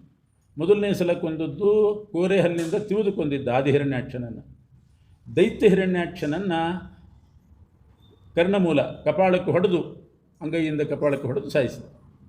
ಆಮೇಲೆ ಭೂಮಿಯಲ್ಲಿ ಮುಂದಿನ ವ್ಯವಹಾರ ಎಲ್ಲ ನಡೀತು. ಹೀಗೆ 2 ಸಲ ವರಾಹಾವತಾರ ನಡೆದಿತ್ತು. 2 ವರಾಹಾವತಾರವನ್ನು ಒಟ್ಟಿಗೆ ಹೇಳಿದರು ವ್ಯಾಸರು. ಶ್ವೇತವರಾಹಾವತಾರ ಹೇಳುವಾಗ ನೀಲವರಾಹಂದು ಚರಿತ್ರೆ ಸೇರಿಸಿಬಿಟ್ರು. ಆದರೆ ಆ ಮಿಶ್ರಣ ಇರೋದರಿಂದ ಯಾವುದು ಶ್ವೇತವರಾಹನ ಕಥೆ, ಯಾವುದು ನೀಲವರಾಹನ ಕಥೆ ಅಂತ ಸ್ಪಷ್ಟವಾಗಿ ಗೊತ್ತಾಗೋದಿಲ್ಲ. ಕೆಲವು ಸಲ ವ್ಯಾಸರು ಹಾಗೆ ಮಿಶ್ರವಾಗಿ ಹೇಳ್ತಿರ್ತಾರೆ. ಅದನ್ನು ಪುರಾಣಾಂತರಗಳನ್ನು ನೋಡಿ ತಿಳ್ಕೊಳ್ಬೇಕು. ಬ್ರಹ್ಮದೇವರ ಮಗ ಹಿರಣ್ಯಾಕ್ಷ ಕೋರೆಹಲ್ಲಿನಿಂದ ಸತ್ತ. ದ್ವಿತೀಯ ಕರ್ಣತಾಡನಾಥ್, 2ನೇ ಹಿರಣ್ಯಾಕ್ಷ ಸತ್ತದ್ದು ಕಿವಿಗೆ ಏಟು ಬಿದ್ದಾಗ ಸತ್ತ. ಇದೆಲ್ಲ ಮಿಕ್ಸ್ ಮಾಡಿ ಹೇಳಿಬಿಟ್ಟಿದ್ದಾರೆ ವ್ಯಾಸರು. ಅದನ್ನು ಆಚಾರ್ಯರು ಬಿಡಿಸಿ ತೋರಿಸ್ತಾರೆ. ಹೀಗೆ 2 ಸಲ ವರಾಹಾವತಾರ ಆಯಿತು. ಮೊದಲನೇ ಸಲ ತಾನೇ ಮುಳುಗಿತ್ತು, 2ನೇ ಸಲ ಹಿರಣ್ಯಾಕ್ಷ ಮುಳುಗಿಸಿದ್ದ. ಆ 2ನೇ ಹಿರಣ್ಯಾಕ್ಷನ ಕಥೆ ಹೇಳುವಾಗ ಒಂದು ಪ್ರಶ್ನೆ ಮಾಡ್ತಾರೆ. ತಾನೇ ಮುಳುಗಿದ್ದು ಸರಿ ಇರಬಹುದು, ಭಾರಕ್ಕೆ ಮುಳುಗಿತಂತೆ ಭೂಮಿ. ದೈತ್ಯ ಹಿರಣ್ಯಾಕ್ಷ ಮುಳುಗಿಸಿದ್ನಲ್ಲ, ಇಂಥ ನೀಚ ಬುದ್ಧಿ ಅವನಿಗೆ ಯಾಕೆ ಬಂತು? ಅದಕ್ಕೊಂದು ಉದ್ಬೋಧಕವಾದ ಕಥೆ. ಈ 2ನೇ ಸಲ ನೀಲವರಾಹ ಆಗುವಾಗ ದೈತ್ಯ ಹಿರಣ್ಯಾಕ್ಷ ಭೂಮಿ ಮುಳುಗಿಸಿದನಲ್ಲ, ಅವನ ಜನ್ಮ ಸರಿ ಇಲ್ಲ, ಅದಕ್ಕೆ ಹಾಗಾಯಿತು ಅಂತ. ಕಶ್ಯಪ ಮತ್ತು ಇವರು ದಿತಿದೇವಿ ದಂಪತಿಗಳು ಯೋಗ್ಯರು. ಆದರೆ ಆ ಕಶ್ಯಪ ದಿತಿಯರಿಗೆ 2 ಮಕ್ಕಳು ಹುಟ್ಟಿದರು, ಹಿರಣ್ಯಕಶಿಪು, ಹಿರಣ್ಯಾಕ್ಷ. ಅವರು ಸಂಧ್ಯಾಕಾಲದ ಗರ್ಭಧಾರಣೆಯಿಂದ ಹುಟ್ಟಿದವು. ಸಂಧ್ಯಾಕಾಲದಲ್ಲಿ ಗರ್ಭಧಾರಣೆ ನಿಷಿದ್ಧ. ಗರ್ಭಧಾರಣೆ ಮಾತ್ರ ಅಲ್ಲ, 4 ಕೆಲಸ ಮಾಡಬಾರ್ದಂತೆ. ಆಹಾರಂ, ಸಂಧ್ಯಾಕಾಲದಲ್ಲಿ ಆಹಾರ ಸ್ವೀಕಾರ ನಿಷಿದ್ಧ. ಮೈಥುನಂ, ಗರ್ಭಧಾರಣೆ ನಿಷಿದ್ಧ. ನಿದ್ರಾಂ, ಸಂಧ್ಯಾಕಾಲದಲ್ಲಿ ಮಲಗಬಾರ್ದು. ಸ್ವಾಧ್ಯಾಯಂಚ ಚತುರ್ಥಕಂ, ವೇದಾಧ್ಯಯನ ಮಾಡಬಾರ್ದು ಸಂಧ್ಯಾಕಾಲದಲ್ಲಿ. ಅದರಲ್ಲಿ ಇದು ಗರ್ಭಧಾರಣೆ ಆದದ್ದು ಸಂಧ್ಯಾಕಾಲದಲ್ಲಿ. ಆದ್ದರಿಂದ 2 ನೀಚ ಪುತ್ರರು ಹುಟ್ಟಿದ್ರು, ಹಿರಣ್ಯಕಶಿಪು, ಹಿರಣ್ಯಾಕ್ಷ. ಹಿರಣ್ಯಕಶಿಪು ಅವನ ನೀಚತನ ಏನು ಅನ್ನೋದನ್ನು ಮುಂದೆ ಹೇಳ್ತಾರೆ. ಹಿರಣ್ಯಾಕ್ಷ ಮಾಡಿದ ಕೆಲಸ ಏನು ಅಂತಂದರೆ ಭೂಮಿ ಮುಳುಗಿಸಿದ್ದು. ಇಂಥ ನೀಚ ಪುತ್ರ ಆಗಲಿಕ್ಕೆ ಕಾರಣ ಮುಹೂರ್ತ ದೋಷ ಅಂತ. ಮುಹೂರ್ತ ಅಷ್ಟು ಪ್ರಭಾವ ಬೀರ್ತದೆ. ಸ್ವಲ್ಪ ಮುಹೂರ್ತ ತಪ್ಪಿತು ಅಂತಂದರೆ ಹೆಚ್ಚು ಕಡಿಮೆ ಆಗಿಬಿಡುತ್ತೆ. ದೋಷಾನ್ ಮುಹೂರ್ತಿಕಾದುತ, ಮುಹೂರ್ತ ದೋಷದಿಂದ ಸಂಧ್ಯಾಕಾಲದ ಗರ್ಭಧಾರಣೆಯಿಂದ ಹುಟ್ಟಿದವನು ಹಿರಣ್ಯಾಕ್ಷ. ಆದ್ದರಿಂದ ನೀಚನಾದ ನೀಲವರಾಹ ರೂಪಿ ಪರಮಾತ್ಮನಿಂದ ಸತ್ತು. ಅವರು ಯಾರು? ಆ ಹಿರಣ್ಯಕಶಿಪು ಹಿರಣ್ಯಾಕ್ಷರು ಯಾರು? ಪೂರ್ವದಲ್ಲಿ ಅವರು ಜೈವಿಜಯರು. ಆ ಕಥೆ ಮುಂದೆ ಸಪ್ತಮ ಸ್ಕಂಧದಲ್ಲಿ ಹೇಳ್ತಾರೆ. ಹೀಗೆ ವರಾಹದೇವರು ಬಂದು ಹಿರಣ್ಯಾಕ್ಷನ ವಧೆ ಮಾಡಿದರು. ಆಮೇಲೆ ಮಾನವ ಸೃಷ್ಟಿ ಆಯಿತು ಅಂತ. ಆದ್ದರಿಂದಲೇ ಶ್ವೇತವರಾಹ ಕಲ್ಪೆ ಅಂತ ವರಾಹದೇವರ ಸ್ಮರಣೆ ಮಾಡೋದು. ರಾಘವೇಂದ್ರ ಸ್ವಾಮಿಗಳು ವರಾಹದೇವರ ಚರಿತ್ರೆಯ ಸ್ತೋತ್ರ ಬಹಳ ಚೆನ್ನಾಗಿ ಮಾಡಿದ್ದಾರೆ. ಪ್ರತಿನಿತ್ಯ ನಾವು ವರಾಹದೇವರ ಸ್ತೋತ್ರ ಮಾಡಬೇಕು. ಯಾಕೆ ಅಂತಂದರೆ ವರಾಹದೇವರು ಮುಳುಗಿದವರನ್ನು ಎತ್ತಿಡುವವರು ಅಂತ ಹೇಳ್ತಾರೆ. ವರಾಹದೇವರೇ, ನೀವು ಭೂಮಿಯನ್ನು ಎತ್ತೋದ್ರ ಮೂಲಕ ಜಗತ್ತಿಗೆ ಪರಿಚಯ ಮಾಡಿಕೊಟ್ಟಿದ್ದೀರಿ. ಏನು ಪರಿಚಯ ಮಾಡಿಕೊಟ್ಟಿದ್ದೀರಿ ಅಂದರೆ ಮುಳುಗಿದವ್ರನ್ನ ಎತ್ತಲಿಕ್ಕೆ ಬರ್ತದೆ ನನಗೆ ಅನ್ನೋ ಪರಿಚಯ ಮಾಡಿಕೊಟ್ಟಿದ್ದೀರಿ. ನಾವು ಸಂಸಾರ ಸಾಗರದಲ್ಲಿ ಮುಳುಗಿದ್ದೀವಿ, ನಮ್ಮನ್ನು ಭೂಮಿ ಎತ್ತಿದಂಗೆ ಎತ್ತಿಡ್ರಿ ಅಂತ ರಾಯರು ಪ್ರಾರ್ಥನೆ ಮಾಡ್ತಾರೆ. ಈ ವರಾಹದೇವರಿಗೂ ಮತ್ತು ಹಿರಣ್ಯಾಕ್ಷನಿಗೂ ಯುದ್ಧ ಆಗುವಾಗ ಅಲ್ಲಿ ಒಂದು ವಿಶೇಷ ನಡೀತು. ವರಾಹದೇವರ ಜೊತೆಗೆ ಯುದ್ಧ ಮಾಡುವಾಗ ವರಾಹದೇವರ ಕೈಯಿಂದ ಗದೆ ಕೆಳಗೆ ಬೀಳ್ತದೆ. ವರಾಹದೇವರ ಕೈಯಿಂದಲೇ ಗದೆ ಜಾರಿ ಬಿದ್ದುಬಿಡ್ತದೆ. ಗದೆ ಜಾರಿ ಬಿದ್ದಾಗ ಹಿರಣ್ಯಾಕ್ಷ ಏನೂ ಮಾಡಲಿಲ್ಲ, ಒಳ್ಳೆ ಅವಕಾಶ ಇತ್ತು ಅವನಿಗೆ ವರಾಹದೇವರ ಮೇಲೆ ಆಯುಧ ಪ್ರಯೋಗ ಮಾಡಲಿಕ್ಕೆ. ಆದರೆ ಆಯುಧ ಪ್ರಯೋಗ ಮಾಡಲಿಲ್ಲ. ವರಾಹದೇವರ ಗದೆ ಕೆಳಗೆ ಬಿದ್ದಾಗ ಯಾಕೆ ಹೊಡಿಲಿಲ್ಲ ಹಿರಣ್ಯಾಕ್ಷ? ವರಾಹದೇವರ ಕೈಯಿಂದಲೇ ಗದೆ ಬಿದ್ದೋಯ್ತು, ಎಲ್ಲ ಕಡೆ ಹಾಹಾಕಾರ ನಡೀತಾ ಇದೆ. ಆಗ ವರಾಹದೇವರು ಸುದರ್ಶನ ಚಕ್ರವನ್ನು ಸ್ಮರಣೆ ಮಾಡಿದ್ರಂತೆ. ಕೂಡಲೇ ಸುದರ್ಶನ ಚಕ್ರ ಬಂತು. ಆ ಚಕ್ರದಿಂದ ಮತ್ತೆ ಯುದ್ಧ ಮುಂದುವರಿಸಿದರು. ಕೈಯಲ್ಲಿ ಗದೆ ಇದ್ದಿಲ್ಲ, ಗದೆ ಜಾರಿ ಬಿದ್ದೋಯ್ತು. ಹಿರಣ್ಯಾಕ್ಷ ಮಾತ್ರ ಹೊಡಿಲಿಲ್ಲ. ಆಗ ಭಗವಂತನೇ ಹಿರಣ್ಯಾಕ್ಷನನ್ನು ಅವನು ಹೊಡಿಲಿಲ್ಲ, ಧರ್ಮ ಪರಿಪಾಲನೆ ಮಾಡ್ತಾ ಇದ್ದಾನೆ ಅಂತ ಪ್ರಶಂಸೆ ಮಾಡಿದನಂತೆ ಪರಮಾತ್ಮ. ಹಿರಣ್ಯಾಕ್ಷ ಏನು ಧರ್ಮ ಪರಿಪಾಲನೆ ಮಾಡೋದು? ಅವನೊಬ್ಬ ಧಾರ್ಮಿಕ ಅಂತ ಯಾರಾದರೂ ಮತ್ತೆ ಹಿರಣ್ಯಾಕ್ಷನಿಗೂ ನಮಸ್ಕಾರ ಹಾಕಿಬಿಟ್ಟಾರು. ಇದನ್ನು ನೋಡಿ ಭಗವಂತನೇ ಪ್ರಶಂಸೆ ಮಾಡಿದ ಅಂತ. ಅದಕ್ಕೆ ಮಧ್ವಾಚಾರ್ಯ ಬರೀತಾರೆ, ಧರ್ಮ ಎರಡು ಥರ ಇರ್ತದೆ ಅಂತಾರೆ. ಧರ್ಮ ಎರಡು ಥರ. ಒಂದು ಶಾಸ್ತ್ರ ಪರಿಪಾಲನೆ ಮಾಡೋದು ಒಂದು ಧರ್ಮ, ಇನ್ನೊಂದು ಭಕ್ತಿಯಿಂದ ಮಾಡತಕ್ಕಂಥ ಕರ್ಮ ಇನ್ನೊಂದು ಥರ ಧರ್ಮ. ಹಿರಣ್ಯಾಕ್ಷ ಏನು ಮಾಡಿದ? ಯುದ್ಧದ ನಿಯಮ ಪರಿಪಾಲನೆ ಮಾಡಿದ ಅಷ್ಟೇ. ಶಾಸ್ತ್ರೀಯವಾದ ಒಂದು ನಿಯಮವನ್ನು ಪರಿಪಾಲನೆ ಮಾಡಿದ. ಆ ಧರ್ಮವನ್ನು ಭಗವಂತ ಪ್ರಶಂಸೆ ಮಾಡಿದ ಹೊರತು ವಿಷ್ಣು ಪ್ರೇರಣೆಯ ವಿಷ್ಣು ಪ್ರೀತ್ಯರ್ಥಂ ಅಂತ ಮಾಡಿದ ಧರ್ಮಾಚರಣೆ ಅಲ್ಲ ಅದು. ರೂಲ್ಸ್ ಫಾಲೋ ಮಾಡೋದು ಬೇರೆ, ಭಗವದ್ಭಕ್ತಿಯಿಂದ ಅವನಿಗೆ ಸಮರ್ಪಣಾ ಬುದ್ಧಿಯಿಂದ ಕರ್ಮ ಮಾಡೋದು ಬೇರೆ. ಅವನು ಧಾರ್ಮಿಕ ಅಂತ ಪ್ರಶಂಸೆ ಮಾಡಿದರು ಅಂತಂದರೆ ಯುದ್ಧ ಧರ್ಮವನ್ನು ಪರಿಪಾಲನೆ ಮಾಡಿದ, ರೂಲ್ಸ್ ಫಾಲೋ ಮಾಡಿದ ಅಷ್ಟೇ ಹೊರತು ಅವನನ್ನು ಬೇರೆಯವ್ರಿಗೆ ಹೇಳುವಂತೆ ಧಾರ್ಮಿಕ ಅಂತ ಆ ರೀತಿ ತಿಳ್ಕೊಳ್ಬಾರ್ದು. ಇವೆಲ್ಲ ಆಚಾರ್ಯರು ಧರ್ಮ ಸತ್ಯಮಿತಿ ಪ್ರೋಕ್ತೋ ಧರ್ಮಶ್ಚಾಪಿ ಹರೇ ಪ್ರಿಯ. ಶಾಸ್ತ್ರವಿಹಿತವಾಗಿರಬೇಕು, ಅದು ಸತ್ಯ. ಧರ್ಮ ಬೇರೆ, ಸತ್ಯ ಧರ್ಮ ರತಾಯಚ ಅಂತಂತೀವಿ. ಸತ್ಯ ಧರ್ಮ, ಸತ್ಯ ಬೇರೆ ಧರ್ಮ ಬೇರೆ. ಸತ್ಯ ಅಂತಂದರೆ ಶಾಸ್ತ್ರೋಕ್ತವಾದ್ದನ್ನು ಮಾಡೋದು ಸತ್ಯ. ಹರಿಪ್ರೀತಿ ಆಗಲಿ ಅಂತ ಮಾಡಿದಾಗ ಅದೇ ಧರ್ಮ ಆಗಿಬಿಡ್ತದೆ. ಇಷ್ಟು ವ್ಯತ್ಯಾಸ ಇದೆ ಸತ್ಯ ಧರ್ಮಗಳಿಗೆ ಅಂತ. ಆ ಸತ್ಯ ಅಂದ್ರೇನು, ಧರ್ಮ ಅಂದ್ರೇನು ಆಚಾರ್ಯರು ಅದನ್ನು ಬಿಡಿಸಿದ್ದಾರೆ. ಧರ್ಮ ಸತ್ಯಮಿತಿ ಪ್ರೋಕ್ತಃ ಧರ್ಮಶ್ಚಾಪಿ ಹರೇ ಪ್ರಿಯ. ಒಂದೇ ಕರ್ಮ, ಅದು ಶಾಸ್ತ್ರವಿಹಿತವಾಗಿದೆ ಅಂತ ಮಾಡಿದರೆ ಅದು ಸತ್ಯ, ಹರಿಪ್ರೀತಿ ಆಗಲಿ ಅಂತ ಮಾಡಿದರೆ ಧರ್ಮ. ಆಮೇಲೆ ಸೃಷ್ಟಿಯಾಯಿತು, ಮಾನವ ಸೃಷ್ಟಿಯಾಯಿತು. ಆಮೇಲೆ ಭಗವಂತ ಆಕೂತಿ, ದೇವಹೂತಿ, ಪ್ರಸೂತಿ, ಪ್ರಿಯವ್ರತ, ಉತ್ತಾನಪಾದ 5 ಮಕ್ಕಳು ಮನುವಿಗೆ ಹುಟ್ಟುತ್ತಾರೆ ಆ ಭೂಮಿ ಮೇಲೆ. ಅವರಲ್ಲಿ ದೇವಹೂತಿ ಅಂತ ಒಬ್ಬಳು ಮನುವಿನ ಮಗಳು ಕರ್ದಮ ಋಷಿಗಳನ್ನು ಮದುವೆ ಮಾಡ್ಕೊಳ್ತಾಳೆ. ದೇವಹೂತಿ ತನಗೆ ತತ್ವಜ್ಞಾನ ಬೇಕು ಅಂತ ಅವಳಿಗೆ ಆಸೆ. ಮದುವೆ ಮಾಡಿಕೊಳ್ಳೋ ವಯಸ್ಸು ಬಹಳ ಸಣ್ಣ ವಯಸ್ಸಿನಲ್ಲೇ ನನಗೆ ತತ್ವಜ್ಞಾನಿಯಾದ ಗಂಡ ಬೇಕು ಅಂತ ಅವಳಿಗೆ ಆಸೆ. ತಂದೆ ಹತ್ತಿರ ಮುದ್ದಾಮ ಹೇಳ್ತಾಳೆ, ಮದುವೆ ಮಾಡಲಿಕ್ಕೆ ವರ ನೋಡ್ತಿದ್ದೀರಿ, ಯಾರ್ಯಾರಿಗೂ ಕೊಟ್ಟು ಮದುವೆ ಮಾಡಿಬಿಡಬೇಡಿ, ನನ್ನನ್ನು ಒಬ್ಬ ತತ್ವಜ್ಞಾನಿಗೆ ಕೊಟ್ಟು ಮದುವೆ ಮಾಡಿರಿ ಅಂತ ಅವಳು. ಯಾರು ಸಿಗ್ತಾರೆ? ಎಲ್ಲ ಕಡೆ ಹುಡುಕಿದಾಗ ನಾರದರು ಹೇಳಿದರು, ಒಬ್ಬ ಒಳ್ಳೆ ತತ್ವಜ್ಞಾನಿಗಳಿದ್ದಾರೆ, ಆದರೆ ಅವರು ಅರಮನೆಯಲ್ಲಿಲ್ಲ, ಗುಡಿಸಲಲ್ಲಿದ್ದಾರೆ, ಇದ್ದಾರೆ. ಅವರೇ ಕರ್ದಮರು, ಒಳ್ಳೆ ತತ್ವಜ್ಞಾನಿಗಳು. ದೇವಹೂತಿ ಹೇಳಿದ್ದು, ಪರವಾಗಿಲ್ಲ, ನಾನು ಅರಮನೆಯಲ್ಲಿದ್ದರೂ ಪರ್ಣಕುಟೀರಕ್ಕೆ ಹೋಗ್ತೇನೆ, ಅಲ್ಲೇ ನಾನು ಜೀವನ ನಡೆಸ್ತೇನೆ. ನನಗೆ ಅರಮನೆ ಬೇಕು ಅಂತಲ್ಲ, ನನಗೆ ಬೇಕಾದ್ದು ತತ್ವಜ್ಞಾನ. ಆ ತತ್ವಜ್ಞಾನಕ್ಕೋಸ್ಕರ ನಾನು ಕರ್ದಮರನ್ನ ಮದುವೆ ಮಾಡಿಕೊಂಡು ಗುಡಿಸಲಲ್ಲೇ ವಾಸ ಮಾಡ್ತೇನೆ ಅಂತ ಇಲ್ಲಿಗೆ ಬಂದು. ಎಂಥ ಆದರ್ಶ ದೇವಹೂತಿದ್ದು. ತತ್ವಜ್ಞಾನದ ಮೇಲೆ ಅವಳಿಗಿದ್ದ ಕಳಕಳಿ ಅದು. ಕರ್ದಮರನ್ನ ಮದುವೆ ಮಾಡಿಕೊಂಡ್ಳು. ಅವರಿಂದ ಬ್ರಹ್ಮಜ್ಞಾನ ಪಡಿಬೇಕು ಅಂತ. ಬ್ರಹ್ಮಜ್ಞಾನದ ಬದಲಿಗೆ ಪರಬ್ರಹ್ಮನೇ ಮಗನಾಗಿ ಹುಟ್ಟುಬಿಟ್ಟು, ಕಪಿಲದೇವನಾಗಿ ಭಗವಂತ ಕಪಿಲಾವತಾರ ಹುಟ್ಟಿದ್ದಾನೆ. ಆ ಪರಮಾತ್ಮನೇ ಮನೆಗೆ ಬಂದು, ಅದು ಮಗನಾಗಿ ಬಂದ ಮೇಲೆ ಏನು ಕೇಳಬೇಕು? ಆ ಮಗನೇ ಕಪಿಲನೇ ತನ್ನ ತತ್ವ ತಾನೇ ಉಪದೇಶ ಮಾಡ್ತಾನೆ ದೇವಹೂತಿಗೆ. ಅದೇ ಕಪಿಲಗೀತ. ಅದರಲ್ಲಿ ಮೋಕ್ಷ ಸಾಧನವನ್ನು ಉಪದೇಶ ಮಾಡುವಾಗ ಇದು ಮೋಕ್ಷಕ್ಕೆ ಸಾಧನ. ಭೇದ ದೃಷ್ಟಿ, ಅಭಿಮಾನ, ನಿಸ್ಸಂಗವಾದ ಕರ್ಮ, ಇವು 3 ಜೀವನದಲ್ಲಿ ಅಳವಡಿಸ್ಕೊಳ್ಬೇಕು ಅಂತ. ಭೇದ ದೃಷ್ಟಿ ಅಂದರೆ ಏನು? ಭೇದ ಭಾವ ಅಂತ ಅರ್ಥ ಅಲ್ಲ. ಭೇದ ದೃಷ್ಟಿ ಅಂದರೆ, ಭೇದ ದೃಷ್ಟಿ ಅಂತಂದರೆ ಜೀವ ಪರಮಾತ್ಮರಲ್ಲಿ ಭೇದಜ್ಞಾನ ಇರಬೇಕು. ಸ್ಪಷ್ಟವಾಗಿದೆ ಈ ಶ್ಲೋಕ. ಇದೇ ಆಚಾರ್ಯರ ಸಿದ್ಧಾಂತಕ್ಕೆ ಮೂಲ. ಭೇದ ದೃಷ್ಟಿ ಅಭಿಮಾನೇನ. ಇಲ್ಲಿ ಅಭಿಮಾನ ಅನ್ನೋ ಶಬ್ದ ಮಾತ್ರ ಮೋಹಕ. ಅವನಿಗೆ ಬಹಳ ಅಭಿಮಾನ ಅಂತಾರೆ, ಅದು ದುರಭಿಮಾನ ನಿಜವಾಗಿ ಇರೋದು. ಹೇಳುವಾಗ ಅಭಿಮಾನ ಅಂದ್ಬಿಡ್ತಾರೆ ಅಷ್ಟೇ. ನಿಜವಾಗಿಯೂ ಬರೇ ಅಭಿಮಾನ ಶಬ್ದಕ್ಕೆ ಭಕ್ತಿ ಅಂತ ಅರ್ಥ. ಇನ್ನು ಸ್ವಾಭಿಮಾನ, ದುರಭಿಮಾನ ಅಂತೇನಾದರೂ ಹೇಳಿದರೆ ಅದು ಬೇರೆ ಅರ್ಥ. ಕೇವಲ ಅಭಿಮಾನ ಅಂತಂದರೆ ಅಭಿಮಾನ ಭಕ್ತಿ. ಅದರಿಂದ ಭೇದ ದೃಷ್ಟ್ಯ ಮೊದಲಿರಬೇಕಾದದ್ದು ಜೀವ ಪರಮಾತ್ಮರ ಭೇದಜ್ಞಾನ. ಆಮೇಲೆ ಅಭಿಮಾನ ಅಂದರೆ ಭಕ್ತಿ, ಪರಮಾತ್ಮನ ಮೇಲೆ ಭಕ್ತಿ. ನಿಸ್ಸಂಗೇನಾಪಿ ಕರ್ಮಣ, ನಿಷ್ಕಾಮ ಕರ್ಮ, ಫಲದ ಮೇಲೆ ಆಸಕ್ತಿ ಇಲ್ಲದ ಕರ್ಮ. ಇವು ಮೋಕ್ಷಕ್ಕೆ ಸಾಧನ. ದೇವಹೂತಿ ಮಾಡಿದ ಉಪದೇಶ. ಇವು 3 ಬಹಳ ಮುಖ್ಯ. ಇದೆಲ್ಲ ಬರಬೇಕಾಗಿದ್ದರೆ ನಿಷ್ಕಾಮ ಕರ್ಮದ ಪ್ರವೃತ್ತಿ, ಭೇದಜ್ಞಾನ ಮತ್ತು ಭಕ್ತಿ ಇದು ಬರಬೇಕಾದ್ರೆ ಇದಕ್ಕೆ ಪೂರ್ವಭಾವಿಯಾಗಿ ಮಹಾತ್ಮರ ಸಂಘ, ಸಜ್ಜನರ ಸಂಘ ಬೇಕು. ಇದನ್ನು ದೇವಹೂತಿಗೆ ಕಪಿಲ ಭಗವಂತ ಉಪದೇಶ ಮಾಡಿದ. ಸಜ್ಜನರ ಸಂಘದಲ್ಲಿದ್ದರೆ ಅನಿವಾರ್ಯವಾಗಿ ಅವನ ಜೀವನ ಸನ್ಮಾರ್ಗದಲ್ಲೇ ಹೋಗ್ತದೆ. 10 ಜನರ ಮಧ್ಯದಲ್ಲಿ ಇದ್ದ ಅಂತಂದರೆ ಅವರು ನಡ್ಕೊಂಡು ಹಾಗೆ ನಡ್ಕೋಬೇಕಾಗ್ತದೆ. ಅವರು ತಿಂದದ್ದನ್ನೇ ತಿನ್ನಬೇಕಾಗ್ತದೆ. ಇವನಿಗೇನೋ ನಿಷಿದ್ಧವಾದದ್ದು ತಿನ್ನಬೇಕು ಅಂತ ಅನಿಸಿದರೆ ಒಂದು ಗುಂಪಿನಲ್ಲಿದ್ದಾಗ ತಿನ್ನಲಿಕ್ಕೆ ಆಗೋದಿಲ್ಲ. ಅವರು ಅಷ್ಟೋ ಜನ ಸೇರಿ ಉಪವಾಸ ಮಾಡಿದರೆ ಇವನು ಉಪವಾಸ ಬೀಳಲೇಬೇಕಾಗ್ತದೆ. ಅವರು ಮಾಡಿದರೆ ಸ್ನಾನ ಮಾಡಿದರೆ ಇವನೊಬ್ಬ ಮಲ್ಕೊಳ್ಳಿಕ್ಕಾಗ್ತದೆ, ಇವನು ಹೋಗಿ ಸ್ನಾನ ಮಾಡಲೇಬೇಕಾಗ್ತದೆ. ಸಜ್ಜನರ ಸಂಘದಲ್ಲಿ ಇದ್ದುಬಿಟ್ರೆ ಎಲ್ಲ ಕೈಗೂಡುತ್ತದೆ ಮೋಕ್ಷ ಸಾಧನ. ಅದೇ ಬಹಳ ಮುಖ್ಯ. ಈಗ ಅದೇ ದುರ್ಲಭ ಆಗಿಬಿಟ್ಟಿದೆ ಸಜ್ಜನರ ಸಂಘ ಅನ್ನೋದು. ಸಜ್ಜನರ ಸಂಘ ಬೇಕು, ಇದು ದೇವಹೂತಿ ಮೊದಲು ಹೇಳೋದು. ಅದರಿಂದ ಎಲ್ಲ ಕೈಗೂಡುತ್ತದೆ, ಮೋಕ್ಷ ಆಗ್ತದೆ, ಪರಮಾತ್ಮ ಅನುಗ್ರಹ ಮಾಡ್ತಾನೆ ಅನ್ನೋದಕ್ಕೆ ನಿದರ್ಶನ ರಾಮಾಯಣ ನೋಡಿ. ಸುಗ್ರೀವ ಯಾರ ಸಂಘದಲ್ಲಿದ್ದ? ಹನುಮಂತನ ಸಂಘದಲ್ಲಿ ಸುಗ್ರೀವ ಇದ್ದ. ಅದಕ್ಕೆ ರಾಮದೇವರು ಅನುಗ್ರಹ ಮಾಡಿದರು. ವಾಲಿ ಇದ್ದದ್ದು ಯಾರ ಸಂಘದಲ್ಲಿ? ರಾವಣನ ಸಂಘದಲ್ಲಿ ವಾಲಿ ಇದ್ದ. ವಾಲಿಗೆ ರಾವಣನಿಗೂ ಬಹಳ ಮೈತ್ರಿ ಇತ್ತಂತೆ, ಅಷ್ಟು ಸ್ನೇಹ.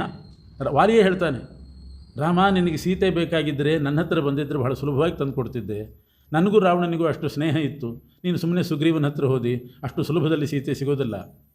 ಸೇತುವೆ ಕಟ್ಟಬೇಕು, ಕಪಿಸೈನ್ಯ ಕಲೆ ಹಾಕಬೇಕು, ಎಷ್ಟೆಲ್ಲ ರಾಮಾಯಣ. ನನ್ನ ಹತ್ರ ಬಂದಿದ್ದರೆ ಒಂದು ಕ್ಷಣದಲ್ಲಿ ತರಿಸ್ತಿದ್ದೆ, ಯಾಕೆಂದರೆ ನನಗೂ ರಾವಣನಿಗೂ ಅಷ್ಟು ಸ್ನೇಹ ಇದೆ ಅಂತಂದ. ಅದಕ್ಕೆ ನಿನ್ನನ್ನು ಕೊಂದದ್ದು ಅಂದ ರಾಮ. ರಾವಣನ ಹತ್ರ ಸ್ನೇಹ ಬೆಳೆಸಿದೆ, ಬೇರೆ ಯಾರು ಸಿಗಲಿಲ್ಲ ನಿನಗೆ. ಪರನಾರಿ ಚೋರ ಅಂಥವನ ಜೊತೆಗೆ ನೀನು ಸ್ನೇಹ ಮಾಡಿದರೆ ನಿನ್ನ ಮೂಲಕ ನಾನು ಹೇಗೆ ನನ್ನ ಹೆಂಡತಿನ ತರಿಸಲಿ ಹೇಳು? ನನಗೇನಂದಾರು ಜನ? ಆದ್ದರಿಂದ ನಿನ್ನನ್ನು ನಾನು ಕೊಂದದ್ದು ಅದಕ್ಕೋಸ್ಕರ. ಸುಗ್ರೀವ ಹೇಳಿದ ಅಂತಲೂ ಅಲ್ಲ, ಸುಗ್ರೀವನ ಹಂಗು ನನಗೇನೂ ಇಲ್ಲ, ಸೀತೆ ಕಳೆದೂ ಹೋಗಿಲ್ಲ, ಸುಗ್ರೀವನ ಹಂಗಿಲ್ಲ. ನೀನು ಇಂದ್ರಾವತಾರಿಯಾಗಿ, ವಾಲಿ ಇಂದ್ರನ ಅವತಾರ, ಇಂದ್ರಾವತಾರಿಯಾಗಿ ರಾವಣನ ಸ್ನೇಹ ಬೆಳೆಸಿದ್ದರಿಂದ ನಿನ್ನನ್ನು ಕೊಂದಿದ್ದೀನಿ. ಹಾಗಾದ್ರೆ ಮುಂದಿನ ಸಲ ಸರಿ ಮಾಡ್ಕೋತೀನಿ ಎಂದ ಅವನು. ಮುಂದೆ ಹುಟ್ಟುವಾಗ ಸರಿಯಾಗಿ ಹುಡ್ತೀನಿ ಎಂದ. ಭೀಮನ ತಮ್ಮನಾಗಿ ಹುಟ್ಟಿದ. ಭೀಮನ ತಮ್ಮನಾಗಿ ಹುಟ್ಟಿದ್ರಿಂದ ಬದುಕಿದ. ಅವನನ್ನೇ ರಕ್ಷಣೆ ಮಾಡಿದ ಕೃಷ್ಣ, ಅರ್ಜುನನ ರಕ್ಷಣೆ ಮಾಡಿದ. ಅದೇ ವಾಲಿಯೇ ಅರ್ಜುನ. ಸುಗ್ರೀವ ಒಳ್ಳೆ ಸಹವಾಸದಲ್ಲಿದ್ದವನು, ಹನುಮಂತನ ಸಹವಾಸದಲ್ಲಿದ್ದವನು, ರಾಮನ ಅನುಗ್ರಹ ಪಡೆದವನು. ಆದರೆ ಮುಂದಿನ ಸಲ ಹುಟ್ಟುವಾಗ ಸ್ವಲ್ಪ ಎಡವಟ್ಟಾಗೋಯ್ತು. ಸುಗ್ರೀವ ಕರ್ಣನಾಗಿ ದುರ್ಯೋಧನನ ಪಕ್ಷಕ್ಕೆ ಸೇರಿ ಹುಟ್ಟಿಬಿಟ್ಟ. ಅವನ ರಥದ ಚಕ್ರ ಹೂತು ಹೋಗಿದೆ, ಯುದ್ಧ ಮಾಡಲಿಕ್ಕೆ ಆಗ್ತಾ ಇಲ್ಲ, ಸ್ವಲ್ಪ ಕಾಲಾವಕಾಶ ಕೊಡು, ರಥಚಕ್ರ ಕಿತ್ತೀನಿ ಅಂತಂದರೆ ಕೃಷ್ಣ ಅವಕಾಶ ಕೊಡಬೇಡ, ಬಿಡು ಬಾಣ ಅಂತ ಹೇಳಿ ಕೊಲಿಸಿಬಿಟ್ಟು. ಎಂಥ ಶಿಕ್ಷೆ ಕೊಟ್ಟ. ಯಾಕೆ? ದುರ್ಯೋಧನನ ಕಡೆ ಸೇರಿದ್ರಿ. ಅರ್ಜುನನ್ನು ಅಷ್ಟು ಪ್ರೀತಿ ಮಾಡಿ ಸಂರಕ್ಷಣೆ ಮಾಡಿದ. ಯಾಕೆ ಅಂದರೆ ಅರ್ಜುನ ಅಂತಾಗಲಿ ಅಥವಾ ಸುಭದ್ರೆ ಗಂಡ ಅಂತಾಗಲಿ ಅಲ್ಲ, ಭೀಮನ ತಮ್ಮನಾಗಿದ್ದಾನೆ, ಭೀಮನ ಪಕ್ಷದಲ್ಲಿ ಹುಟ್ಟಿದ್ದಾನೆ ಅಂತ ಅಷ್ಟು ವಾತ್ಸಲ್ಯ ತೋರಿಸಿತು. ಇದೇ ದೇವಹೂತಿ ಹೇಳೋದು, ಸತಾಂ ಪ್ರಸಂಗಾತ್. ಸಜ್ಜನರ ಸಂಘ ಮಾಡಬೇಕು. ಸತ್ ಅಂದರೆ ವಾಯುದೇವರು ಅಂತ ಅರ್ಥ. ಸತ್ ಅಂದರೆ ವಾಯುದೇವರು. ಅಸತ್ ಸದಜಾಯತ, ಅಲ್ಲೆಲ್ಲ ಸತ್ ಅಂದರೆ ವಾಯು. ಹೀಗೆ ಕಪಿಲನಾಮಕ ಪರಮಾತ್ಮನ ಉಪದೇಶ ಬಹಳ ಸುಂದರವಾಗಿ ಮಾರ್ಮಿಕವಾಗಿದೆ. ಆಮೇಲೆ ದೇವಹೂತಿ ಚರಿತ್ರೆ ಆದಮೇಲೆ ಆಕೂತಿ, ಅವಳ ಚರಿತ್ರೆ, ಅವಳ ಮಗನೇ ಯಜ್ಞನಾಮಕ ಪರಮಾತ್ಮ. ಮುಂದೆ 8ನೇ ಸ್ಕಂಧದಲ್ಲಿ ಹೇಳ್ತೇನೆ ಅಂತಾರೆ. ಇನ್ನೊಬ್ಬಳು ಪ್ರಸೂತಿ ದೇವಿ. ಆ ಪ್ರಸೂತಿ ದೇವಿಯ ಮಗಳೇ ಸತೀದೇವಿ. ದಕ್ಷ ಪ್ರಜಾಪತಿಯನ್ನು ಪ್ರಸೂತಿ ಮದುವೆ ಮಾಡಿಕೊಂಡ್ಳು. ಆ ದಕ್ಷನಿಗೆ ಪ್ರಸೂತಿ ದೇವಿಯಲ್ಲಿ 16 ಜನ ಮಕ್ಕಳು ಹುಟ್ಟಿದರು. ಅವರಲ್ಲಿ ಒಬ್ಬಳು ಸತೀದೇವಿ. ಆ ಸತೀದೇವಿಗೆ ಅವಳು ಯಾವುದಕ್ಕೆ ನಿದರ್ಶನ ಅಂತಂದರೆ ಅಪಾರವಾದಂಥ ಪತಿಭಕ್ತಿ. ಸತೀದೇವಿಗೆ ಅಷ್ಟು ಪತಿಭಕ್ತಿ. ತಂದೆ ದಕ್ಷ ಪ್ರಜಾಪತಿಗೂ ಶಿವನಿಗೂ ವಿರೋಧ ಆದಾಗ ದಕ್ಷನನ್ನೇ ಬೈತಾಳೆ, ತಂದೆಯನ್ನೇ ಬೈದ್ಲು. ನನ್ನ ಗಂಡನನ್ನು ನೀನು ಸುಮ್ಮನೆ ವಿನಾಕಾರಣ ದ್ವೇಷ ಮಾಡ್ತಾ ಇದ್ದಿ ಅಂತ ದಕ್ಷನನ್ನೇ ಬೈತಾಳೆ. ಅಷ್ಟು ಪತಿಭಕ್ತಿ ಸತೀದೇವಿಗಿತ್ತು.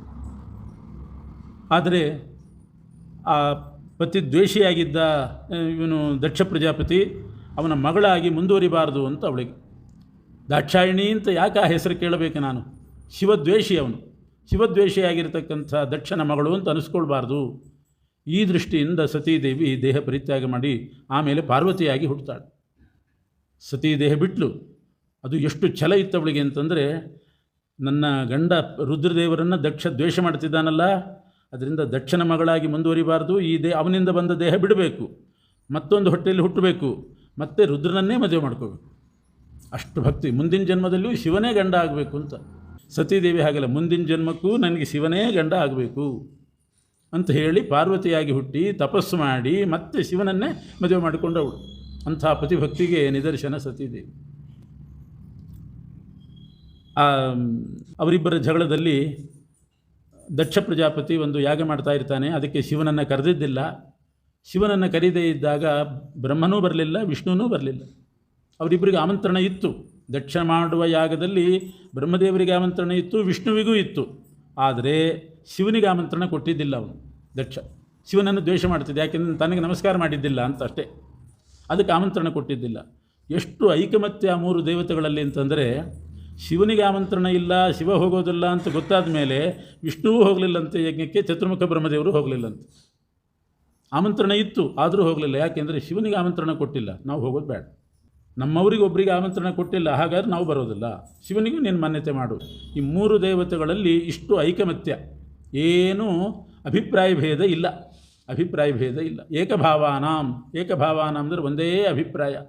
ಶಿವನಿಗೂ ಹರಿ ಸರ್ವೋತ್ತಮ ಅಂತಲೇ ಅಭಿಪ್ರಾಯ. ವಿಷ್ಣುವಿಗಂತೂ ಗೊತ್ತು ತಾನೇ ಸರ್ವೋತ್ತಮ ಅಂತ. ಬ್ರಹ್ಮದೇವರದ್ದು ಅದೇ ಪಕ್ಷ, ಹರಿ ಸರ್ವೋತ್ತಮ ಅಂತಲೇ ಪಕ್ಷ. ಆ ಹರಿ ಸರ್ವೋತ್ತಮತ್ವವನ್ನಂತೂ ಈ ಪ್ರಸಂಗ ಎಷ್ಟು ಚೆನ್ನಾಗಿ ತಿಳಿಸಿದೆ ಅಂದರೆ, ಸತೀದೇವಿನೇ ಒಂದು ಸಲ ಕೇಳ್ತಾಳೆ ರುದ್ರದೇವರನ್ನು, ಯಾವತ್ತು ನಮ್ಮ ತಂದೆ ಬಂದಾಗ ನೀವು ನಮಸ್ಕಾರ ಮಾಡಿದರೆ ಆಗೋಗಿಬಿಡ್ತಿತ್ತು, ನಮ್ಮಪ್ಪ ಬಂದಾಗ ಯಾಕೆ ನಮಸ್ಕಾರ ಮಾಡಲಿಲ್ಲ ನೀವು ಅಂತ ಬಹಳ ಕಳಕಳಿಯಿಂದ ಕೇಳಿದ್ರು. ಯಾಕೆ ತಿರಸ್ಕಾರ ಮಾಡಿದಿರಿ? ಹೆಣ್ಣು ಕೊಟ್ಟ ಮಾವ ತಾನೆ. ಸ್ವರೂಪದಲ್ಲಿ ನೀವು ದೊಡ್ಡವರಾಗಿರ್ಬೋದು. ಸ್ವರೂಪದಲ್ಲಿ ರುದ್ರದೇವರು ದೊಡ್ಡವರು, 5ನೇ ಕಕ್ಷೆ. ದಕ್ಷ ಪ್ರಜಾಪತಿ 10ನೇ ಕಕ್ಷೆ, ಸತೀದೇವಿ ತಂದೆ. ಆದರೂ ಕೂಡ ಮಾವ ಅನ್ನುವಂಥ ಒಂದು ಸ್ಥಾನ ಇದ್ಮೇಲೆ ಆ ಸ್ಥಾನಕ್ಕೆ ಬೆಲೆ ಕೊಟ್ಟು ಮಾವ ಬಂದಿದ್ದಾನೆ ಅಂತ ಎದ್ದೇಳಬೇಕಾಗಿತ್ತು ನೀವು. ದಕ್ಷ ಪ್ರಜಾಪತಿ ಬಂದಾಗ ಎದ್ದೇಳಲಿಲ್ಲ, ನಮಸ್ಕಾರ ಮಾಡಲಿಲ್ಲ, ಆ ಕಡೆ ನೋಡಲೂ ಇಲ್ಲ. ಇಷ್ಟು ತಿರಸ್ಕಾರ ಯಾಕೆ ಮಾಡಿದಿರಿ ಮಾವನಿಗೆ ಅಂತ ಸತೀದೇವಿನೇ ಕೇಳ್ತಾಳೆ, ಈ ಜಗಳ ಬಗೆಹರಿಸಿಬಿಡೋಣ ಅಂತ. ಆಗ ರುದ್ರದೇವರು ಹೇಳ್ತಾರೆ, ದಾಕ್ಷಾಯಿಣಿ, ನಿನ್ನ ತಂದೆ ಮೇಲೆ, ದಕ್ಷ ಪ್ರಜಾಪತಿ ಮೇಲೆ ನನಗೇನೂ ವೈಮನಸ್ಯ ಇಲ್ಲ, ತಿರಸ್ಕಾರ ಮಾಡಬೇಕು ಅನ್ನೋ ಬುದ್ಧಿ ಇಲ್ಲ. ಕನ್ಯಾದಾನ ಮಾಡಿದ್ದಾನೆ, ಮಾವ ಆಗಿದ್ದಾನೆ, ನಾನ್ಯಾಕೆ ತಿರಸ್ಕಾರ ಮಾಡ್ತೀನಿ?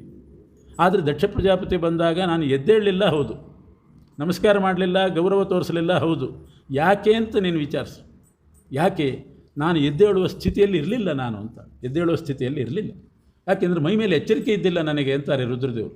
ಮೈ ಮೇಲೆ ಎಚ್ಚರಿಕೆ ಇದ್ದಿದ್ದರೆ ನಾನು ಎದ್ದು ನಮಸ್ಕಾರ ಮಾಡ್ತಿದ್ದೆ, ಮಾವಂದರೆ ಬನ್ನಿ ಅಂತ ಅವರಿಗೊಂದು ಆಸನ ಹಾಕಿ ಕುಡಿಸ್ತಿದ್ದೆ.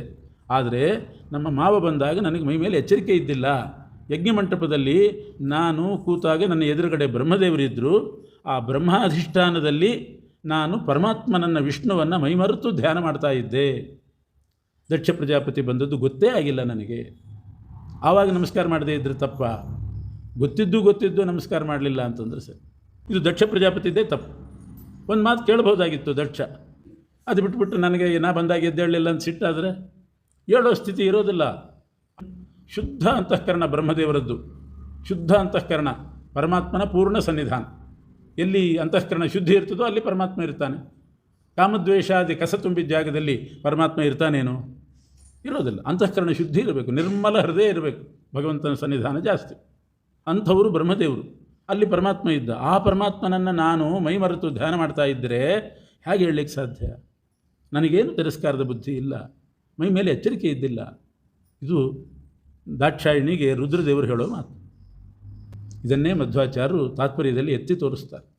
ರುದ್ರದೇವರು ಹೀಗೆ ಸ್ಪಷ್ಟ ಬಾಯ್ಬಿಟ್ಟು ಹೇಳಿದ್ದಾರೆ, ನಾನು ಪರಮಾತ್ಮನ ಧ್ಯಾನ ಮಾಡ್ತಿದ್ದೆ, ಮೈಮರೆತಿದ್ದೆ ಅಂತ. ವಿಷ್ಣು ಎಲ್ಲಿಯಾದರೂ ಆ ರೀತಿ ಹೇಳಿದ್ದಾನೆ? ಮೂಲ ರೂಪದಲ್ಲಿ ಅವತಾರ ರೂಪದಲ್ಲಿ ಹೇಳಿದ್ದಾನೆ. ಅವತಾರ ರೂಪದಲ್ಲಿ ಶಿವಲಿಂಗ ಪ್ರತಿಷ್ಠೆ ಮಾಡಿದ, ರಾಮೇಶ್ವರದಲ್ಲಿ ಶಿವಪೂಜೆ ಮಾಡಿದ, ಅವತಾರದಲ್ಲಿ ಮಾಡ್ತಾರೆ, ಅದು ಲೆಕ್ಕಕ್ಕಿಲ್ಲ. ಮೂಲ ರೂಪದಲ್ಲಿ ಎಲ್ಲಿ ಮಾಡಿದ್ದಾನೆ ವಿಷ್ಣು? ಅವತಾರ ರೂಪದಲ್ಲಿ ಮಾಡಿದ ಲೆಕ್ಕಕ್ಕಿಲ್ಲ. ಮೂಲ ರೂಪದಲ್ಲಿ ವಿಷ್ಣು ಯಾರನ್ನು ಪೂಜೆ ಮಾಡಿಲ್ಲ. ಆದರೆ ರುದ್ರದೇವರು ಮೂಲ ರೂಪದಲ್ಲೇ ವಿಷ್ಣುವನ್ನು ಧ್ಯಾನ ಮಾಡ್ತಾ ಮೈಮರೆತು ಕೂತು ಅದನ್ನು ಬಾಯಿಬಿಟ್ಟು ಹೇಳಿ ಹರಿಸರ್ವೋತ್ತಮ ಅಂತ ಸ್ಪಷ್ಟಪಡಿಸಿದ್ದಾರೆ.